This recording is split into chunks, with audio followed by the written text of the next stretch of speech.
Is that Mr. Ed? Dude, how did you know?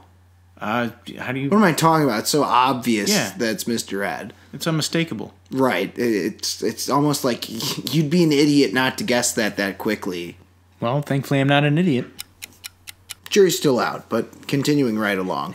Welcome to episode 39 of Bonus Features with Alex and Robert. I'm Alex. And I'm Robert.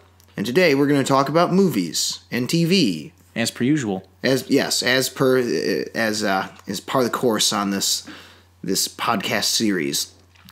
But first, our pointless 2-minute interlude about sports. So right off the bat, boy did I get the Henry Cejudo thing wrong. Oh yeah, Well, kind of, because I thought his TJ's striking was going to be too much. Mm-hmm. It was kind of the opposite, but we're also not sure because a lot of people thought the stoppage was early. Yeah, I kind of did too. I get it though. It's like, generally speaking, you'd rather them call it early than too late. Sure. A lot of people were saying though, because that principle is usually more leaning towards the heavier guys. Mm-hmm. Like heavyweights, you definitely want to call it before it's too late. Yeah. So I kind of get the argument. I don't know. Maybe the weight cut was too much. Might have been. Maybe the weight cut is too much for a lot of people. Yeah. It makes them fight drained and it's stupid. But, that's just me. Yeah, that's a whole nother issue. Doesn't matter. I'm surprised as hell that turned out that way anyway. Yeah, I saw some highlights and I was pretty... That was not what I was expecting.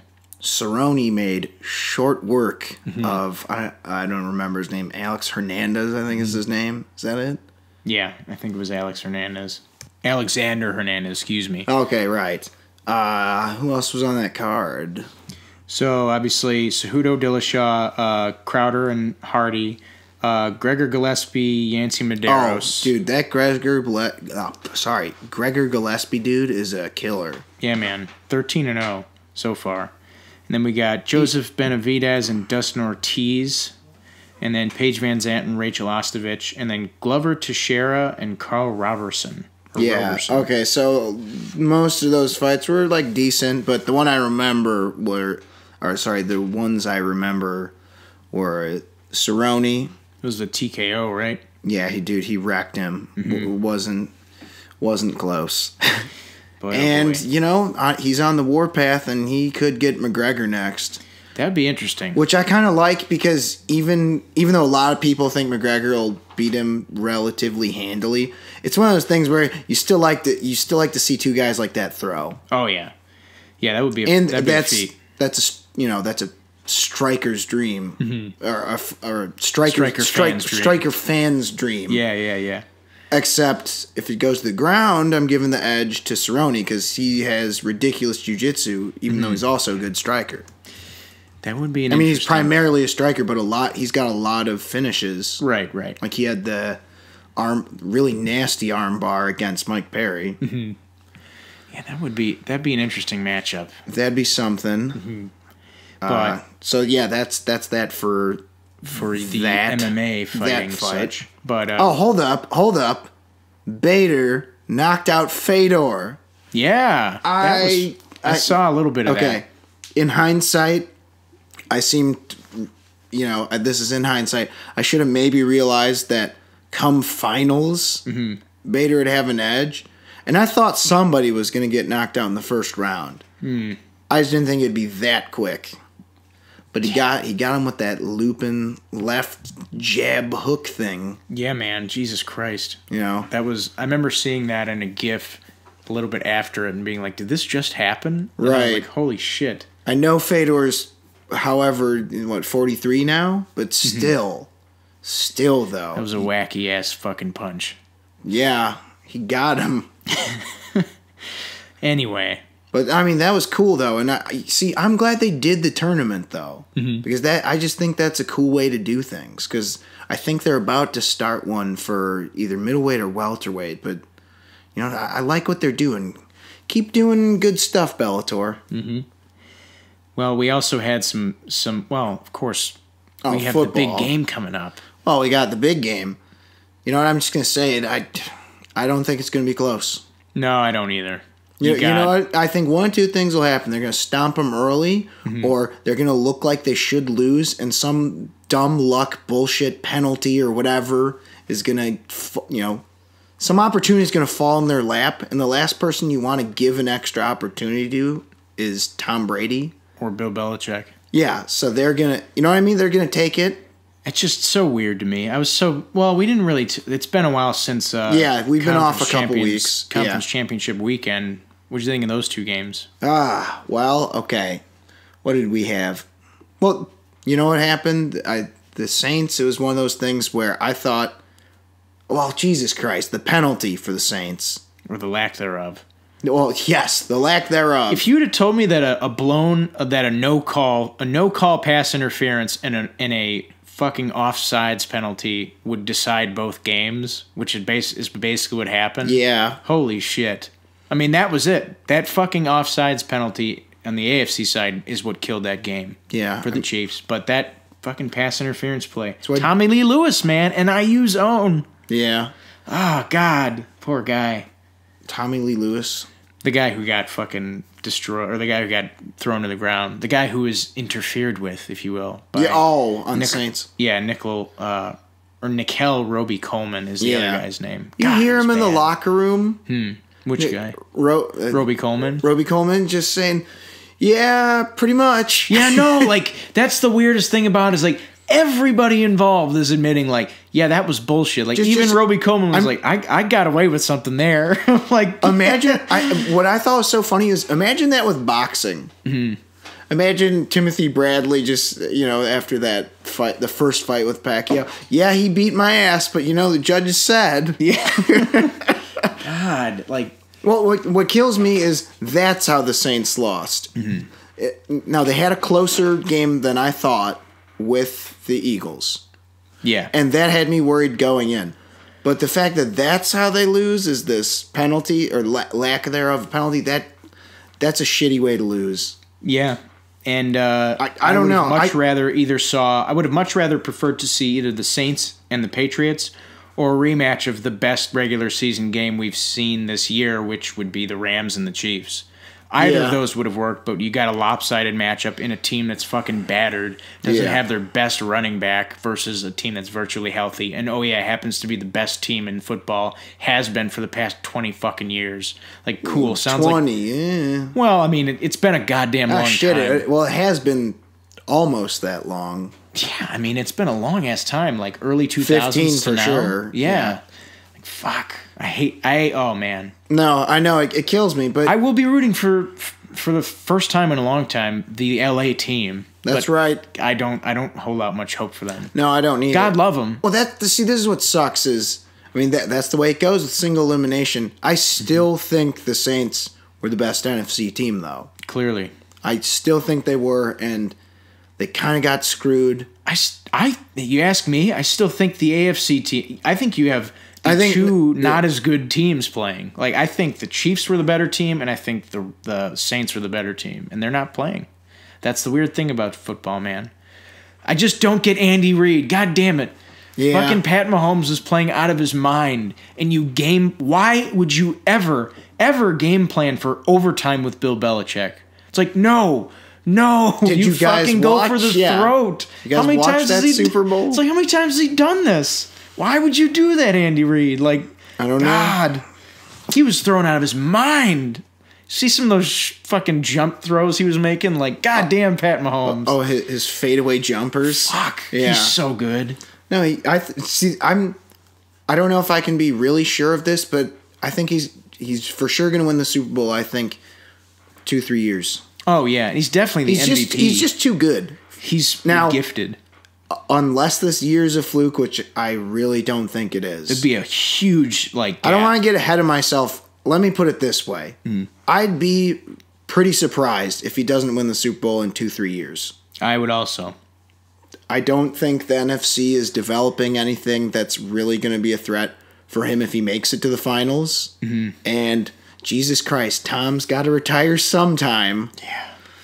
Someone brought up an interesting thing where it's like, it's literally like the Rams going up against the Pats. It's quite literally Luke going up against Vader in Empire Strikes Back. A little bit, yeah. It's like you got the evil empire of fucking Brady and Belichick against like the young, plucky, like Sean McVay, Jared Goff looking motherfuckers. So what you're saying is there's going to be the Rams are going to get their proverbial hand cut off. Possibly. I think it's quite possible. Still got to see how the hell that metaphor is going to work with Han going into carbonite. Maybe that'll be Al Michaels fucking up the broadcast somehow. Is he broadcasting? I don't know. I don't know. Maybe next year it'll just be like a curb stomp, like angry Luke. Yeah, Jesus, you like know? in Luke in Return, Luke, or better yet, an angry young Anakin. Oh man! If we're changing killing younglings, if we're changing the metaphor, you underestimate me, Count Dooku. Slicing the head off of Count Dooku. Yeah. Or some Anakin underestimating you underestimate higher ground. Yeah. of Obi-Wan. So we're just going through all the Star Wars metaphors. There's a lot of different ones, of them. And we're probably confusing people. Yes. It's like what? But I thought how the hell can he be Vader? When that team's young Vader, that doesn't make sense. But anyway, that's sports, I suppose. That's sports, okay. So let's just move right to the news. Our top story, Fast and the Furious presents Hobbs Shaw trailer. So we had a lot of questions about this. I was pretty confident this would, or the trailer at least, I was pretty confident I'd like it. Mm-hmm. I'm pretty confident in this movie in general. Still? Yeah. Okay. There was a lot of good things we heard about this movie going into it. David Leitch directing. Yes. Rock and what's the other guy? Jesus Christ. Jason Statham. Jesus Christ. Got some Idris Elba, Vanessa That's what Kirby. I mean. It had a lot going for it going in. We had a good cast. We have a good director. Yes. And good action director. Well, that too. Movie. A good action director. Mm-hmm. And it spun off of a franchise that we both really like. Yes. And that a lot of other people really like. Mm-hmm. So, I mean, I guess my one question that I think everyone had is, how is this going to work? The fact that it's a spin-off. Right. Whereas with something like Marvel, it's pretty clear a spin-off is going to be very similar to whatever the hell main series it spun off of. Right. Like the Avengers and a Captain America movie, the Avengers and an Iron Man movie. You get the gist. Mm-hmm. This we weren't sure. So we get this trailer. We get more of an idea of what's going on. We get more of an idea of what's going on, and it seems like this will have pretty much standard Fast and Furious fare. Mm-hmm. Got some cars, some trucks, some big trucks, some interesting vehicles that you don't see all the time in movies. Mm-hmm. You know, like specialized trucks that look like they could be for whatever military use, possibly military use, shipment use, just like interesting vehicles. Yeah, you got not actually a lot of fisticuffs. At least not in the trailer. Not in the trailer, but I mean, it seems like that's only natural given. Jesus Christ, Jason Statham. Yeah, why am I forgetting? I keep fucking thinking he's Shaw. Yeah. I think it's just because that's the role I like him in best. Mm-hmm. That's true. You know, it's like Michael Richards is like, I don't he's Kramer. He's Kramer. Mm-hmm. You see him in Problem Child, you're like, hey, that's Kramer. Right. Especially you don't have much else to look forward while watching that. Yeah. Okay, but back to this. What was I saying? Well, why don't you tell me about the trailer? What'd you like? What'd you like about it? This is, you know what this is? It's a buddy movie. Yeah, I think that's obvious. Not obvious, but I don't it's mean like to sound like a huge dick. Well, no, it's like yeah, it's a buddy movie, idiot. Well, no, but it's like they play up a lot of tropes from buddy movies. I don't want to work with him, and they've done that a lot in the previous Fast and Furious movies with these two characters before. But it's definitely there where it's like I have my way of doing things. I got my way of doing things, and it's like, you know, fucking, they're gonna come at odds with each other, and like there's gonna be banter. But I'm gonna imagine they're going to come together and to fight the big bad here, who is Idris Elba. Oh yeah, okay. Let's talk about Idris Elba. Yes. First of all, good to have you back. I guess. I mean, he's in good stuff, but last like AAA good to see him again. The last AAA movie I saw him in was Dark Tower, which wasn't very good. Well, so this hopefully will be better. How dare you? He was Heimdall. Oh yeah, that's right. I mean that's that's like I liked him in that though. No, but that's a supporting role. Yeah. This is a main role, so it's good to have another cool villain. Yes. Because our last run in any Fast and Furious was Charlize Theron. Mm-hmm. Really neat villain. So, but this looks. How do I put this? This villain is changing Fast and the Furious. Mm-hmm. There's a little bit more of technological advancement. Pushing of sci-fi, Okay, okay, I don't know, Wire. If you've ever read there's stuff in this you'd read in Wired magazine, and be like, ooh, that'd be something interesting to see in the next 20 years. Okay, well, what is it? He's got cybernetics, right? He's got transhumanist fucking cybernetic implants and weird enhancements. He's got I'd imagine some kind of enhanced super strength because we see him punching cars and stuff. Okay, see, that's the thing. I don't really know if it's an issue or not. I'm kind of on the fence about this. Mm-hmm. We know that Fast and Furious is, a lot of people have kind of described it as urban superheroes or something to that effect. Mm-hmm. And I agree with that kind of. But I think there's hard limits to the sci-fi or to there's no magic. Mm-hmm. And I kind of feel like this is kind of teetering on the edge mm-hmm. of how far I thought Fast and the Furious movies of any kind were willing to go. Mm. But he's clearly at least Captain America sort of strength. Yeah, he's not flying around or punching or turning himself into a tornado and digging into the ground all the way out to China. Yeah. It's all right. He can run, he can probably jump pretty high, or maybe he can run along the sides of buildings and shit. He's definitely pretty damn strong. Yes. So he's got some stuff going on with his chemistry and his biology. Yeah, but that's what I'm saying is I didn't think Fast and Furious would go this far, because I thought it was their thing is you crash a car through a window and it lands in another building. Yeah. And it's I guess on the most off chance and given the right circumstances, you can suspend my disbelief on that. Mm-hmm. But this is bordering into the superhero kind of sci-fi territory. As Roman might say on Party Down, soft sci-fi. Mm-hmm. Yeah. Or maybe hard sci-fi, depending on how they handle it. Perhaps. No, but that's what I'm saying. It's this seems like it's a different level that I just didn't expect Fast and Furious to go with. And I don't know if that's really a good thing or not. I think it'll be fine. As long as his abilities are within the realm of being able to show using practical effects, I'm fine with it. Unless if you start going into laser beams land or invisibility, skin land or I don't know.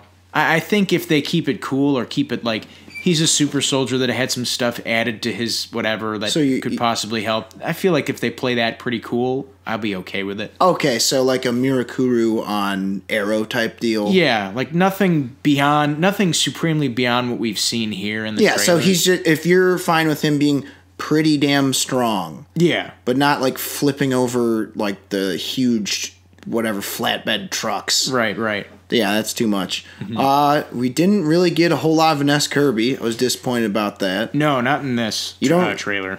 Well, yeah, not in this trailer. She's got some wounds on her though, so maybe she's getting into some kind of fight. And I guess she's an MI6 agent, right? Yeah. Okay. So you get the idea that she's gonna be in the mix. Yes. But we just didn't get to see a whole lot of that. No, there's a lot that's hidden in this trailer. We realize there's some, I guess you were mentioning there's some, not set photos, but there's some photos that Dwayne Johnson was posting on Instagram. Yeah, it's him and all his Samoan brothers. Yeah. Or brother characters. Right, and that's not involved. That's not in the trailer at all. Mm-hmm. It's interesting. But those photos, they're all, I think they're doing the haka in one of them. Yeah, love it. Looks pretty badass. The haka's getting some it's getting some love, man. Not just in rugby, but in mainstream film. We saw Aquaman give a little bit of the haka, when he's walking with that trident. We're gonna get the haka in this. So, but this comes out August 2nd, 2019. I just realized. Yeah, no, we're a far way away. I don't know if are you gonna watch the second trailer? Ooh, because I feel like there's a lot. I mean, will I go out of my way to watch it? Probably not. Will I eventually have to see it? Because I fucking see movies every week. I'll probably end up watching it. Will you look at the ground like a weirdo because you don't want shit spoiled, or you just not give a fuck? I don't feel like the Fast and the Furious trailers generally spoil too much. No, I'm fine with it. I feel like I'll be okay. You know, I'm not worried about it. Maybe the more I see, the more it'll help. See, that is a thing because, for instance, for a movie that I think that both of us plan on seeing very soon, Elite Battle Angel. Yeah, I needed more. Yeah, the first trailer I was not sold, and I need some time to process the weird eyes. And the most recent trailer, not to be one of those annoying assholes who that was such a major issue. But I thought about it, I'm like, shut up, Alex. That's not that big a deal. And she's a robot. It kind of makes sense that for better optics, a robot needs bigger eyes. Mm-hmm. So I kind of left that. But yeah, that needed to win me over with more, just more. And it kind of has. And it, like the most recent trailer, it's like, oh, fight scenes. Oh, yeah. It's like shit's going down. Right. Now I'm in. Right. This, you get a lot of action shots. What the hell is that? The Maserati or whatever, sliding underneath that semi. Pulling a Clark Griswold, if you will. Right. And then you get like them jumping down a lot of like good like buddy set pieces, like The Rock's jumping on the side of a building, and I almost called him Deckard Shaw again. Jason Statham is in an elevator, just like watching him. That shit was funny. I like that. Yeah, I like that. I like the banter. Yeah, yeah. See, that's the thing. I think Buddy is really what the fuck do you call it? It's a good setup. What the fuck, trope, whatever. Yeah, it's a convention people understand. Yeah, it's a good convention for action movies. Yeah, and I think this makes sense. Like when I heard this, I don't know why Buddy movie didn't scream out to me. Maybe it's because I'm still trying to process how the hell I can reconcile Jason Statham killing Han. But we have to remember. Oh yeah, that's just water under the bridge, right? It's water under the bridge. We don't. Whatever. They're pulling a Loki. It's like, you're a murderous bastard prick, but hey, it's fine. I guess they were trying to retcon that too. Like they were saying that the Tesseract corrupted Loki and shit, and that's why he acted that hastily. What the fuck are you talking about? You heard about that recently? No, I don't. This rumor shit, shut up, man. I don't want to know. Well, anyway, on your own time. That's a new thing that they're trying to put in there. Well, thanks for spoiling that. I know. But anyway. You heartless, gutless son of a bitch. No, it's fine. This movie. Oh, no, there's one other thing I was going to say. Mm-hmm. I'm kind of worried about how people are going to react to this. How so? Well, scrolling through comments, just reading trying to gain an impression. I feel like the one problem this has is people having a pretty concrete expectation just for it having the words Fast and Furious Presents. Really? Well, people are like, why isn't there more racing and stuff? Okay. I'm kind of wondering how is that going to play out in the marketing? Because I know there's that whole lawsuit issue with, oh, you need to put the Fast and the Furious in this, you son of a bitch. You can't cut me out of the deal with, like, Neil Moritz or whatever. What was his name? Neil H. Moritz. Yeah. So there was that whole deal. And I feel like this was definitely called just Hobbs and Shaw to start. Mm-hmm. Previously known as Hobbs and Shaw. Though the UK title is Fast and Furious Hobbs and Shaw. It's technically now called, in America, Fast and Furious Presents Hobbs and Shaw. To us, it's all the same fucking thing, but legally speaking, it's not. No, and they're all different. Okay. And I'm saying I wonder how that's going to affect people's opinions on this as a movie, because it might be they like it, but it doesn't feel like a Fast and the Furious or whatever. Mm-hmm. And some people are fine with that because they know it's a spin-off and want it to be different, but some people kind of want it to be like the other Fast and Furious movies. Yeah. Well, I think as long as there's cars... Well, I mean, look at the prior couple of Fast and Furious. Yeah. How many races are in them in Fast and Furious 8 and 7? 8 has one at the beginning. Or is that 7? Which one? Oh, is that the one which is... Havana. Oh, yeah, no, you're right. That's the drag race. Yeah, there's that. And then 7, I don't remember any. Or no, yes, no, there's a race in 7. There's a race with... That's the one where fucking... oh, God. What's the chick, the rapper? The one where she shows up. The one where Letty shows up. And she's like, hey, Letty, where you been? Fuck.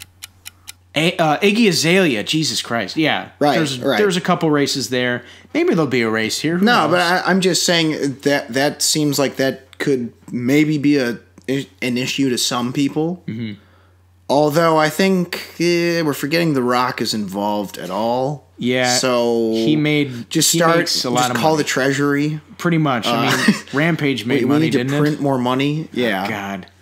I mean, Rampage didn't do amazing, but it did better. Like 4 something, right? Yeah, I think it did better than it would have with someone else. Exactly. I think that's pretty obvious. I think anybody will see anything this guy's in, and lot of cases, overall, do you think that's going to be a problem for its box office? No. I think slowly these things are slowly becoming action movies, and I think everybody realizes that. Or like action, like the basically fucking like spy and superhero. Shoot, punch, explosion. Right. But now we're getting shoot, punch, explosion sci-fi.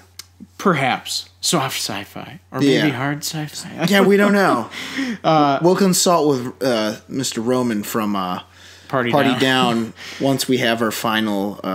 once the movie's out, I guess. Yes. We'll consult with him to get our final verdict on that. But regardless, I know I'll be there on opening weekend. As will I. This is... it's in my top 10 most anticipated, somewhere in the middle, I guess. Yeah, it's definitely in mine as well, or at least on my... Right. It's definitely one of the more anticipated movies this year. Yeah. I think I need a little more out of the next trailer, just a little bit. Mm-hmm. But obviously, we're both there. So moving right along, next up, we got a trailer for a horror anthology called Folklore, and it's 6 episodes. Mm-hmm. Yeah, so what are they, hour-long, half-hour? Yeah, it's about an hour. So 6-hour-long episodes, and they each take place in a different country.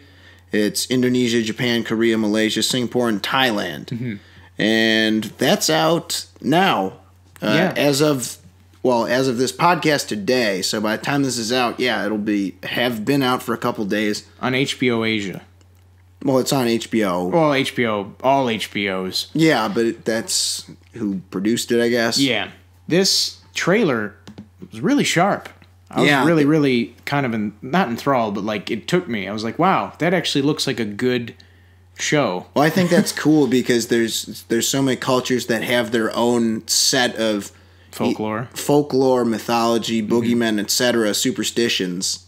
So it's cool to explore that, you know, in 6 said episodes in said countries. So horror anthology series is just pretty good. Yeah, in general, I like horror anthologies. Yeah, and I think especially from the trailer, it looks like the production values look really good. Yeah. The effects and the imagery is really freaky. Yeah. Like there's one shot that's like, I don't know why, but like it really struck me. Like you see a lot of shots like this in movies, but like I don't know why this hit me.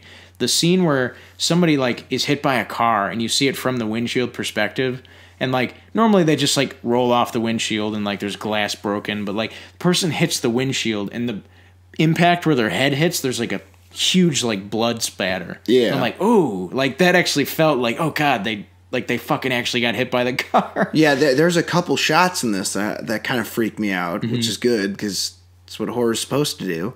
The one where everyone has their eyes real wide open, they got like doll eyes in. Yeah. That looked pretty weird. Also, I'm glad to see Indonesia, man, stepping up their game. Yeah, man. The Raid has really put them on the map as international filmmakers. Asian horror is something that's been around for a long time, and we had our own little kind of craze with it, especially with Japan, with, Ring and The Grudge, but see, there are other countries with their own sets of folklore, and, like Thailand, I'd imagine, has a lot of horror stories. Yeah. Malaysia, Indonesia, Japan is back, of course. Korea. I'm down for all of these. No, yeah, I think this will be cool. The one thing I'll say about Japanese horror, and this kind of looks like a mix of both. So, there's the psychological Japanese horror, like Ichi the Killer, Audition, that kind of stuff. Yeah. And then there's Ju-on and... Grudge, whatever the Grudge is. Or Ju-on is the Grudge. Ju-on is the Grudge. Yeah, Ringu and all that kind of stuff. This looks like it's or at least from what I could surmise was the Japanese episode. It looks like they're kind of combining both, which I like. Yeah. So, we're getting a good variety of horror, which is only makes sense since it's 6 different countries. Mm-hmm. So I'll be sure to watch this. Maybe we'll review it. Who knows? Man, that's a lot of TV on here. Yeah, surprisingly, 2019. Well, I think it's just movies suck so badly. You're making me migrate towards TV. I'm sort of flocking that way as of lately. So that's that. Moving right along, would you like to tell the people our next story? Kevin Smith has announced a new addition to his View Askew-universe. Jay and Silent Bob Reboot. That is the title of the movie. It is going to be a sequel to, of course, Jay and Silent Bob Strike Back, and it will have the Jersey Boys going back to Hollywood to stop a brand new reboot of the old Blunt Man and Chronic movie that they hated so much back at the end of Jay and Silent Bob Strike Back. What say you on this? Because I know you're a big fan of Strike Back. Jay and Silent Bob Strike Back is one of the finest feature films. As I have the deluxe edition. Yeah. That I bought at a discount store because that's the copy they had. Nice. I mean, I'm not disappointed that that's the copy they had. Sure. Gotta have some special features. Yes, I'm a huge fan of that movie. Mm-hmm. In fact, I'm not really, really huge on Kevin Smith, but that's the one Kevin Smith thing. Well, there's one for each. His comics, I'm all about his Green Arrow. Mm-hmm. For his movies, I'm all about Jay and Silent Bob Strike Back. And normally, my thing is strike while the iron's hot with sequels and all that kind of stuff. It has been a while.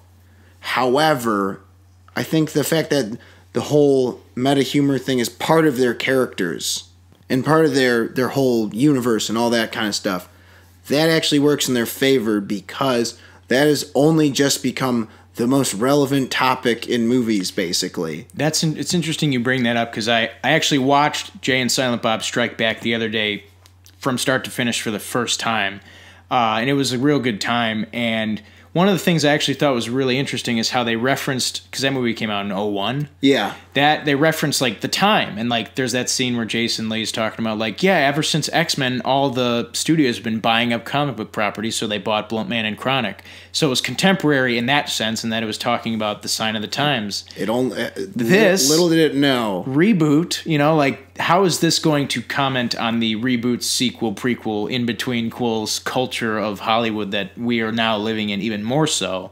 I think they're going to be, or Jay and Silent Bob are going to be driven to complete mania. Kind of like. Well, I mean, it's like they had. What I wonder if they're going to do a thing like, yo, man, we gotta like stop this movie, dog, and like what's his name, Jason Mewes, whatever, Jay, and Jay is like talking about how they gotta stop. It's like, yo, they got a TV show, they got a what the fuck are those things called? They're like the anime things. The motion comics or whatever the fuck. They're interactive novels. Or whatever. Yeah, interactive novels. They got. I don't know what the fuck they're called exactly. It's something like that. Mm-hmm. Visual novels. Oh, yeah. Yo, man, they got a TV series, another movie, a visual novel.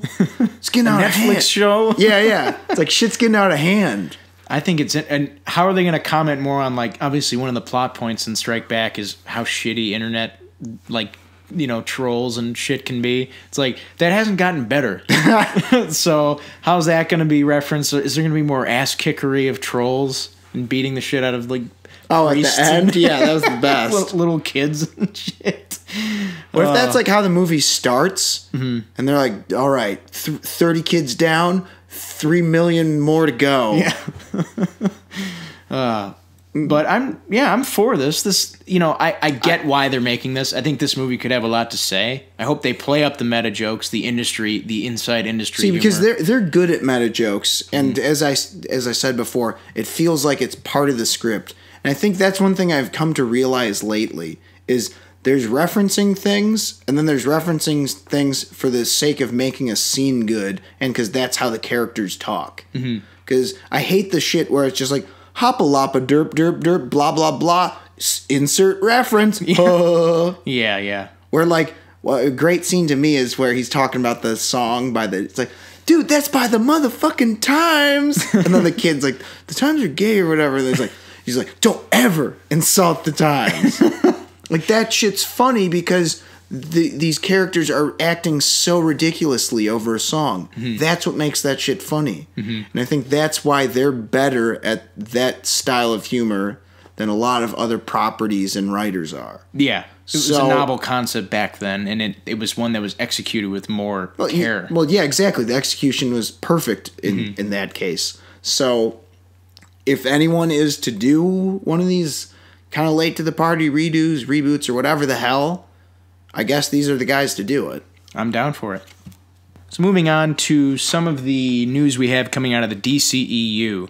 We have ourselves our first look, quote unquote, we'll call it. Yeah, test footage that's intercut rapidly and is backlit like all hell, so you can't really see what's going on. Yes. Of Birds of Prey. Of Birds of Prey. We get our first looks, quote unquote, of a lot of different characters, or at least their silhouettes, including, but of course not limited to, because it's very out of focus and they could be anybody. Harley Quinn. Yeah. Black Mask. Victor Zsasz. Renee Montoya. Yes. Black Canary. I had to look at that one a couple times. I'm like, I think that's who that is. Black Canary, Huntress, and Cassandra Cain. Am I missing anybody? Victor Zsasz, you say him? Victor Zsasz, yeah. Okay. Roman Sionis, I think I said also. Well, you said, yeah, he doesn't have his black mask. Doesn't got his black mask. Well, I mean, obviously he's going to have it in the movie at some point, but it just begs the question, why the hell do you need to show us anything? This seems, as some people have kind of pointed out, unnecessary. Well, unnecessary. It's also sort of similar to the Venom trailer with barely anything in it. Right. That's kind of my thing. Why the hell? Like, just wait a little while longer. Yes, I was curious as all hell, and I of course jumped at the opportunity to get a peek. But this is kind of like, don't bullshit me. Just either make us wait longer, which is reasonable. They had started filming what, 2-3 weeks ago. This doesn't come out for another year. Right. So more than a year from now. Yeah. Well, not more than a year from, I think, when you'll be hearing this. But yeah. I mean, this seems like this is part of what Steven Soderbergh was talking about earlier, or a little bit ago, like a week ago. He was saying how, in this sort of cynical way, it's kind of bullshit, but yeah, unfortunately, that's the game now. You just gotta pour money into shit. Gotta inundate your audience, your potential audience. Yeah. Into relenting and being like, all right, fine, I'll see your shit. Fine, I'll see it. No, that's what I said. It's like the marketing guy is like a van full of dudes, listening to Slayer, and they just fucking corner you in an alley, like punch you in the gut, and while you're like curled up in a ball, like they sprinkle posters on you. See our fucking movie. It's like, okay, I'll see it. Yeah. Oh man. Yeah. No, I agree. and so this seems like this is part of that bullshit. I don't have a real hot take on this. Well, I guess here's my hot take. What's that? Why would you do this if you're not going to step with your best foot forward? That's a good point. Because why, with a movie that's riddled with question marks in a lot of people's eyes, and my eyes included, although I'm not making judgments just yet, but a lot of people do and will make judgments based on what you show them. Why would you show them like a weird look at Harley Quinn that's like, that's clearly not going to be her main whatever look? Right. Why would you show a Huntress where you can barely make it out and you're not really sure that's her? Why would you show backlit images where you can't fucking make anything out? Why would you show Black Mask without the mask? Why would you continue to leave large looming question marks in people's minds? And I don't mean, I'm not talking about spoiling shit. That's something different. That's not what I'm saying here. What I'm saying is, why give people the impression you're not doing things correctly? I'm not saying that's the case. Maybe because they're not. It's possible. Okay, but why is that thought in your head? Because they showed this. Because they showed it. Because they showed this. On right now. That's what I'm saying. Why give people benefit of the doubt? Right. About something they're feeling negative. That's why this is idiotic. Yeah. So I have no problem with the footage. Or what the fuck am I talking about? I have lots of problems. I'm saying I don't have a problem with the idea. But why now? Right. You just started filming. Cool it. Yeah, my take on it is very similar. Not very impressed. Still interested. I could have done without this. or maybe could have waited. Why put the doubt in people's minds though? Why? Right. You're the idea of marketing materials should be about removing doubt. Mm-hmm. And that doesn't mean spoiling shit and giving away crucial plot points. Because that's the other extreme, and that's also irksome. It's true. But I'm just saying, why can't you figure out in this age of sprinkle shit along the way, the breadcrumbs marketing trail. Right. I get that. I get that that's the game, unfortunately, because otherwise, evidently, people don't see movies. I get that. I understand that that's part of it. But, use a little more tact when you're deciding these things. I'd like to wait until... I think it's safe to say we'll probably get something for this. At Comic-Con? Either Comic-Con, or I wouldn't be surprised if we got more of an actual, professional teaser in front of Shazam, which comes out in April, which is around when this is supposed to wrap filming. I wouldn't be shocked if they had something very small prepared. Yeah, for sure. But honestly, I'd prefer to wait until Comic-Con. I don't need to see anything. It's like Venom. No, of course I'm going to look because I'm curious. Oh, yeah. It's just why? Why do you need to do this now? Yeah. And it just because I'm curious doesn't mean you should fucking give in to people, chomping at the bit to see this shit. Speaking of curiosity and chomping at the bit, there was also some other images that came out, not in film format, but set photos. We're talking about the set photos. Yes. Now, normally we're not really about talking set photos. I've got mixed feelings about set photos in general, because I feel like that's a whole different level of the inundation shit, because now you're talking about unofficial shit in addition to what we are given from interviews, press junkets, promotional materials, right. Teasers, trailers, TV spots, etc. Now you're adding another element. However, honestly, I kind of think those do a better job of giving you a sneak peek. It's like, you see what Harley looks like, and she's got all her different outfits and looks and whatever. It reminds me a bit of what they did with Joker. We get a good idea of what he looks like in the test footage, but you get an even better idea of what they're going for in the set photos. Yeah. You see the costume. And in both cases, I'm like, all right, I'm sold on these characters. I think these these looks are fine. It's clear that Harley's going to have a number of looks. Right. So I've gotten used to that idea. Okay, great. Cool. Let's move on. I can wait. Yeah. And, I mean, of course, we don't really get a look at any of the other characters. But my point is, I'll use a point of comparison. The Rock's pictures for Hobbs and Shaw. How much better of pieces of promotion are those?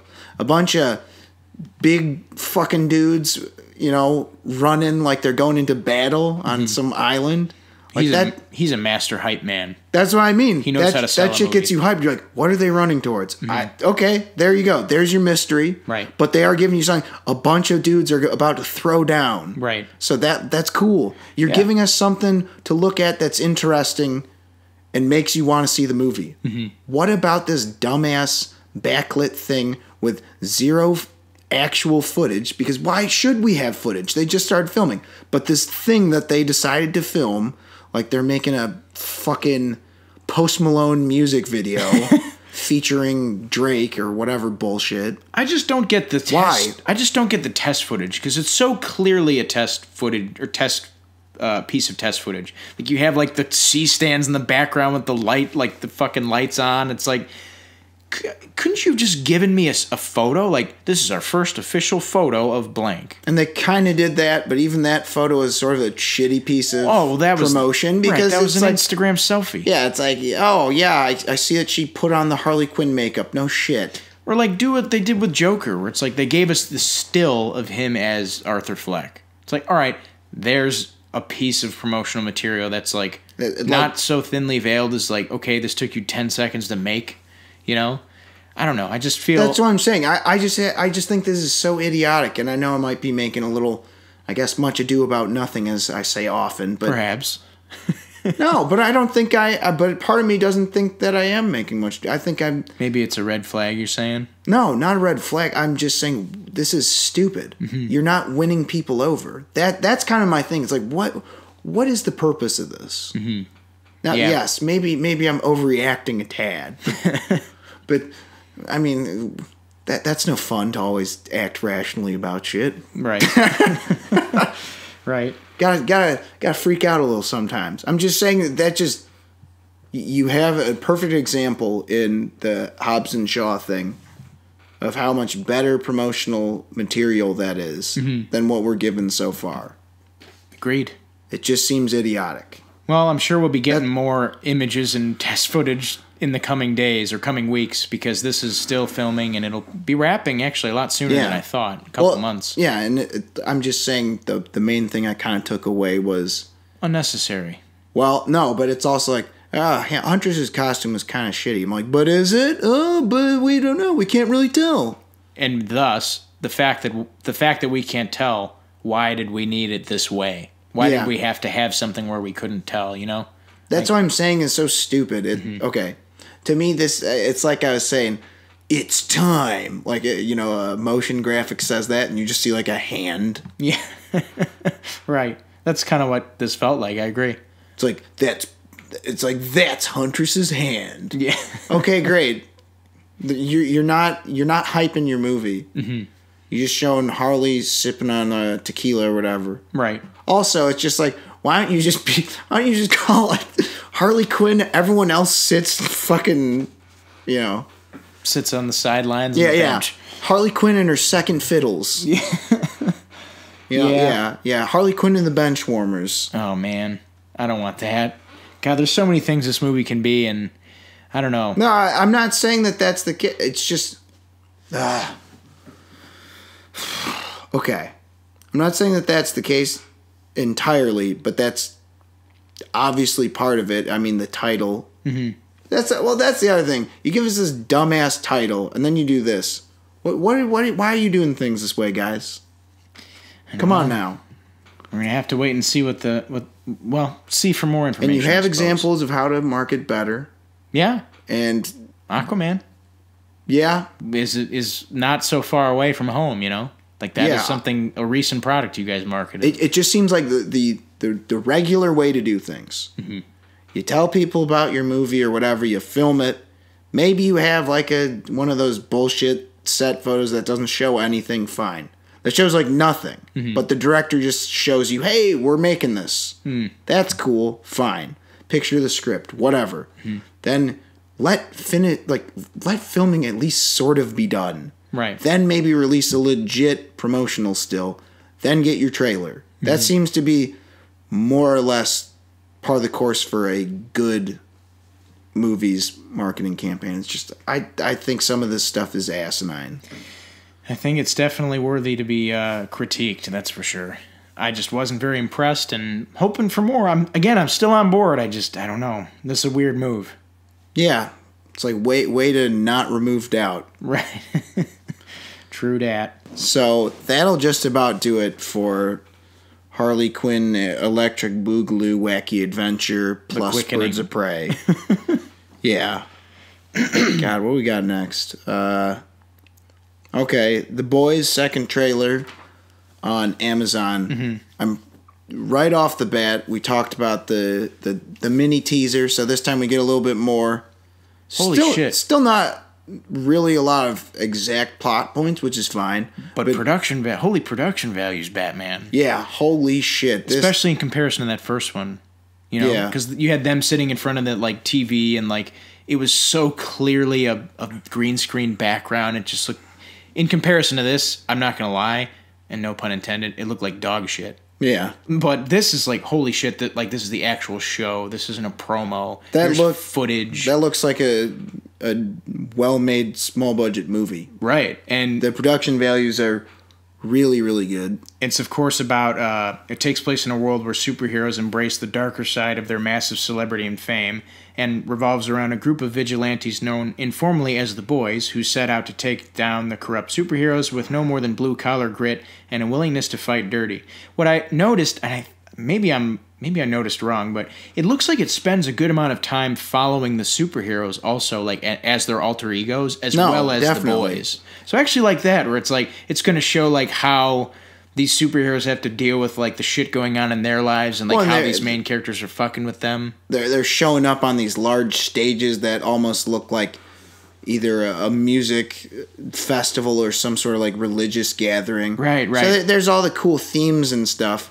I was a little disappointed that the bulldog did not have a lot of... no bulldog. Yeah, there was no bulldog in it at all. Mm-hmm. Not that I saw. Maybe he's hidden. Maybe there's an Easter egg like in the background, like something. dog bowl or something. Yeah. I know he's a character in the comics. Yeah. Which I'm now more interested in reading. But this premieres pretty soon, right? Yeah. It comes out within like the first couple of... or within a couple of months, I think it's going to be coming out. But this seems to be a win, or not a win, but at least from what we can see, this seems to be another like promising prospect for Seth Rogen and Evan Goldberg on the TV front. They of course did Preacher, which is another Garth Ennis adaptation, TV show adaptation. They've got that show. Oh man, what's it called? The Josh Hutcherson show. Future Man, I think is what it's called, where it's on, God, what's that other... is that Hulu, I think? Hulu, yeah, it's a Hulu TV show. They got Black Monday, which you watched, which you said was actually pretty enjoyable. That Black they were Monday is, what? On Hulu? No, that's Showtime. No, Future Man's on Hulu, and Black Monday is another show that Seth you're Rogen saying, okay, sorry, yeah. But they got a lot of TV prospects that they're working on, and this is another one of them, and when the hell is this being released? Why the fuck doesn't it say anywhere? I don't know. Okay, I guess it just says here sometime in the summer. Okay, so not too far away. You won't have to be waiting. So you won't have to be waiting Birds of Prey time for this. Yeah, this is actually coming out soon. Right, and the second trailer looks real promising. Seth Rogen and Evan Goldberg's track record, as we mentioned on TV, thus far is pretty solid. Okay, yeah, real quick, back to Black Monday. I was looking some shit up, so I just kind of heard that out of the corner of my ear. Yes. Black Monday is the fucking best. Yeah, dude. I've seen the first 2 episodes, really like it. That's my short review. Yeah, and I'm hoping this is another notch in the win column for these guys, because TV wise they're real solid. Yeah. Yeah, I've got nothing else to say. Me neither. Looks pretty cool. Keep it coming. More Bulldog if you can. Yes, you read my mind. More Bulldog, please. Right. Let's see what else we got. Okay, we got Sundance. Yes. Is happening. Will be done by the time this comes out. Mm-hmm. We got a bunch of stuff coming out from it. I guess here's some ones that we found notable.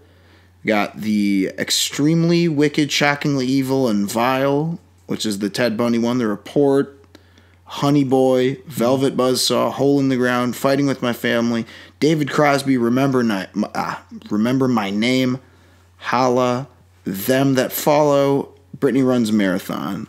So, the elephant in the room, obviously, in a lot of people's minds, is the Ted Bundy one, starring Zac Efron. Yeah, the trailer for that came out recently. It's caused a bit of a hubbub, you could say.